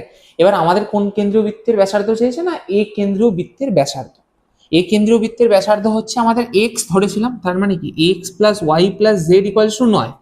এবার আমাদের কি বলেছে? না এ কেন্দ্রীয় বৃত্তের ব্যাসার্ধ বার করতে, আর এ কেন্দ্রীয় বৃত্তের ব্যাসার্ধ তো এক্স, কিন্তু আমাদেরকে এক্স এর ভ্যালুটা পাওয়ার জন্য কি করতে হবে? না ওয়াই জেড কে সরাতে হবে। আমাদের এক্স এর ভ্যালুটা পাওয়ার জন্য ওয়াই জেড কে সরাতে হবে, কেননা এখানে x plus Y plus z equals to 9। তাহলে তো আমি বলতে পারি না যে এক্স এর ভ্যালু যে 9 বা কিছু 5 কি 6 আমি বলতে পারবো না যতক্ষণ না ওয়াই জেড কে সরাবো। তো কিভাবে সরাবো এটাকে আমরা আগে দিয়ে দিই 4 নম্বর ইকুয়েশন, এটা একটা। আচ্ছা, তো আমরা যদি 4 - 2 করি না, 4 - 2 করি তাহলে কি হবে না X plus Y plus Z, এটা তো 4 number equation. -2 number equation Y plus Z equal to কি ছিল না 4 নম্বর ইকুয়েশন ইকুয়াল টু ছিল হচ্ছে 9, এই যে 4 নম্বর ইকুয়েশন এর ইকুয়াল টুতে 9 লিখলাম, মাইনাস চিহ্ন দেবো যেমন মাইনাস, কারণ 4 - 2 করছি, আর 2 এর যে ভ্যালু ওয়াই প্লাস জেড এর যে ভ্যালু সেটা কত ছিল 7 ছিল, এই যে 7 করে দিলাম। অর এটা যদি খুলে দিই x plus Y plus z minus y minus z equal to 9 - 7, তাহলে minus y plus y minus z plus z, or x এর ভ্যালু চলে এলো হচ্ছে 2 সেন্টিমিটার। তো আশা করি এই কোশ্চেনের সলিউশনটা বোঝা গেছে। চলো এই অঙ্কটা করে নেওয়া যাক। কি বলেছে না দুটি বৃত্তের ব্যাসার্ধের দৈর্ঘ্য 8 সেন্টিমিটার ও 3 সেন্টিমিটার এবং তাদের কেন্দ্রদ্বয়ের মধ্যে দূরত্ব যদি 13 সেন্টিমিটার হয়, তাহলে বৃত্ত দুটির একটি সাধারণ স্পর্শকের দৈর্ঘ্য নির্ণয় করো। ভালো প্রশ্ন, চলো করা যাক। প্রথমে একটা আমরা 8 সেন্টিমিটার ব্যাসার্ধ বিশিষ্ট বৃত্তের যে মানে বৃত্ত অঙ্কন করব, আর একটা হচ্ছে 3 সেন্টিমিটার ব্যাসার্ধ বিশিষ্ট বৃত্ত অঙ্কন করবো। আচ্ছা, তাহলে এটা হচ্ছে 8 সেন্টিমিটারটা আর এটা হচ্ছে 3 সেন্টিমিটারটা, ঠিক আছে? ঠিক আছে, এটা হচ্ছে মানে বৃত্তের যে ব্যাসার্ধটা এটা হচ্ছে 8 আর এর যে বৃত্তের ব্যাসার্ধ সেটা হচ্ছে 3, ঠিক আছে? আর এদের কেন্দ্রদ্বয়ের মধ্যে দূরত্ব আমি সাপোজ ধরে নিচ্ছি এটা হচ্ছে ও কেন্দ্রীয় বৃত্ত ওপি এটা, আর এটা হচ্ছে ও ড্যাশ পি ড্যাশ, এটা হচ্ছে ওপি মানে এই বড় বৃত্তটার ক্ষেত্রে ওপি ইকুয়াল টু 8 সেন্টিমিটার বলে দিয়েছে, আর এই ক্ষেত্রে ও ড্যাশ পি ড্যাশ হচ্ছে কি না বৃত্তের ব্যাসার্ধ, এটা হচ্ছে ছোট বৃত্তের ব্যাসার্ধ আর কি, যেটা হচ্ছে 3 সেন্টিমিটার। আর এটা কি না এটা হচ্ছে বড় বৃত্তের ব্যাসার্ধ ইকুয়াল টু কত না 8 সেন্টিমিটার, ঠিক আছে? এবার এদের দুজনের মধ্যে কেন্দ্রদ্বয়ের মধ্যে দূরত্ব, তার মানে কি আছে ও ও ড্যাশ, ও ড্যাশটাই কি হচ্ছে না দুটি বৃত্তের কেন্দ্রের মাঝের দূরত্ব, যেটা ইকুয়াল টু কত দিয়ে দিয়েছে না 13 সেন্টিমিটার দিয়ে দিয়েছে, 13 সেন্টিমিটার, ঠিক আছে? এবার এই টোটালটা আমাদের হচ্ছে 8 সেন্টিমিটার, এই টোটালটা হচ্ছে আমাদের 8 সেন্টিমিটার, এই টোটালটা হচ্ছে আমাদের আবার 3 সেন্টিমিটার, তাই তো? তাহলে আমি যদি এখান থেকে একটা লাইন টানি এরকম ভাবে, একদম যদি এরকম ভাবে একটা লাইন টেনে দিই তাহলে কি হবে না তুমি বলবে বন্ধু এতটা 3 যদি হয় তাহলে এতটাও 3 হবে, এতটা 3 হলে এতটাও 3 হবে, তাই তো? তুমি বলবে হ্যাঁ দাদা এতটা 3 হবে। আবার টোটালটা 8, আবার হচ্ছে এই যে টোটালটা মানে ওপি টোটালটা হচ্ছে আবার 8, তাহলে এতটা যদি 3 হয়ে যায় তাহলে ওপরটা নিশ্চয়ই 5 সেন্টিমিটার হবে, একই না? ওপরটা নিশ্চয়ই 5 সেন্টিমিটার হবে। কিভাবে পেলে দাদা এই 5 সেন্টিমিটারটা না 8 - 3 ইকুয়াল টু 5 সেন্টিমিটার। এই 8 - 3 কোথা থেকে হলো দাদা? কেননা টোটালটা তোমার বন্ধু ওপির ভ্যালু মানে বড় বৃত্তের ব্যাসার্ধ সেটা 8 সেন্টিমিটার ছিল, তুমি বলবে হ্যাঁ ছিল। এবার ছোট বৃত্তের যে এখানে দেখো যে ব্যাসার্ধের যে দৈর্ঘ্যটা সেটা হচ্ছে 3 সেন্টিমিটার। এবার এই 3 সেন্টিমিটার আমি একটা লাইন টেনে নিই, যদি লাইন টেনে যদি যুক্ত করে দিই এখানটা, যেখানে তোমরা নামও দিয়ে দিতে পারো, সাপোজ এক্স আমি নাম দিয়ে দিলাম, তাহলে কি হবে এতটাও তাহলে 3 সেন্টিমিটার হবে, কেননা দুটোর ক্ষেত্রে আমাদের ক্ষেত্রে হাইট সেম, তাই জন্য কি হবে 3 সেন্টিমিটার হলো। এবার এটা যদি 3 সেন্টিমিটার হয়ে যায় আর টোটালটা যদি 8 সেন্টিমিটার হয় তাহলে এটা অবশ্যই 5 সেন্টিমিটার হয়ে যাবে, কেননা 8 - 3 ইকুয়াল টু তাহলে 5 সেন্টিমিটার হয়। তুমি বলবে আচ্ছা বোঝা গেল। এবার এইটা যদি 13 সেন্টিমিটার হয় তাহলে এটাও 13 সেন্টিমিটার হবে। তুমি বলবে কিভাবে 13 সেন্টিমিটার এটা হবে দাদা? কেননা এই লাইনটাকেই যদি তুমি উপরে তুলে দেবে সেমই হয়ে যাবে, কেননা দেখো এদের মাঝখানে কেন্দ্রের মাঝখানে দূরত্ব তো 13 সেন্টিমিটার, তার মানে কি হবে এখান দিয়ে তুমি যদি করো তাহলেও বৃত্তের মধ্যে দূরত্ব সে 13 সেন্টিমিটারই থাকবে, তাহলে 13 সেন্টিমিটার। এবার বলেছে এদের একটা সাধারণ স্পর্শকের দৈর্ঘ্য নির্ণয় করে। আচ্ছা সাধারণ স্পর্শক মানে হচ্ছে দুজনের ক্ষেত্রেই স্পর্শক হতে হবে তবে সেটা সাধারণ স্পর্শক। আচ্ছা তাহলে এটা বলো তো এটা কি সাধারণ স্পর্শক দুজনের ক্ষেত্রে? এটা কি সাধারণ স্পর্শক দুজনের ক্ষেত্রে? আমি বলবো তোমরা বলবে হ্যাঁ দাদা, কেন না একেও দেখো এর ক্ষেত্রেও মানে এবি লাইনটা তুমি ধরো এই বৃত্তটা নেই, এই এবি যে স্ট্রেট লাইনটা এর ক্ষেত্রে স্পর্শক। আচ্ছা এবার ধরো বড় বৃত্তটা নেই, সিমিলার ভাবে এবি লাইনটা আবার ছোট বৃত্তের ক্ষেত্রেও স্পর্শক, ছোট বৃত্তের ক্ষেত্রেও স্পর্শক এবং স্পর্শবিন্দু এই ক্ষেত্রে পি ড্যাশ ছোট বৃত্তের ক্ষেত্রে। আর যদি বড় বৃত্তের ক্ষেত্রে মানে ছোট বৃত্তটাকে সরিয়ে দাও শুধু বড় বৃত্তের কথা ভাবো, তাহলে এবি স্পর্শক যার স্পর্শবিন্দু হচ্ছে পি, তাই তো? তাই জন্য কি হচ্ছে, এবার যদি দুটোকে একসাথে নিয়ে চলে আসো তাহলে কি হয়ে যাবে, দুজনের ক্ষেত্রে স্পর্শক হয়ে যায়, তাই জন্য এটা সাধারণ স্পর্শক হয়ে গেল। এবার এটা 13 সেন্টিমিটার, এটা 5 সেন্টিমিটার, আর আমরা কি জানি না, বৃত্তের স্পর্শক এবং স্পর্শবিন্দুগামী ব্যাসার্ধ সর্বদা 90 ডিগ্রি কোণে অবস্থান করে, তার মানে এটা 90 ডিগ্রি হয়ে গেল। তাহলে এটা কি, এটা 13, এটা 5, তাহলে এর ভ্যালুটা আশা করি তোমরা বার করতেই পারবে। কিভাবে না, পিথাগোরাসের উপপাদ্য অ্যাপ্লাই করে নেবে। এই পি ড্যাশের ভ্যালুটা আসবে হচ্ছে 12 সেন্টিমিটার। কিভাবে এলো না এলো আগের অঙ্কগুলোতে করিয়েছি, তো আশা করি এটা বার করতেই পারবে তোমরা। তাও যদি কোথাও অসুবিধা হয় অবশ্যই আমাকে জানিও। তো আশা করি চ্যাপ্টার 10 আর চ্যাপ্টার 15 থেকে যা কনসেপ্ট দিয়েছি, যা এক্সট্রা নোট দিয়েছি এবং যা কোশ্চেন করেছি এর মধ্যে থেকেই পরীক্ষায় আসবে। তাও যদি কোথাও সমস্যা থাকে অতি অবশ্যই আমাকে হোয়াটসঅ্যাপে জানিও, বা তোমাদের যখন গুগল মিট ক্লাস হবে তখন জানিও। তো চলো আজকের মতো এতটাই। ভিডিওটা কেমন লাগলো অবশ্যই জানিও, আর দেখা হচ্ছে তোমাদের সাথে নেক্সট ভিডিও নিয়ে।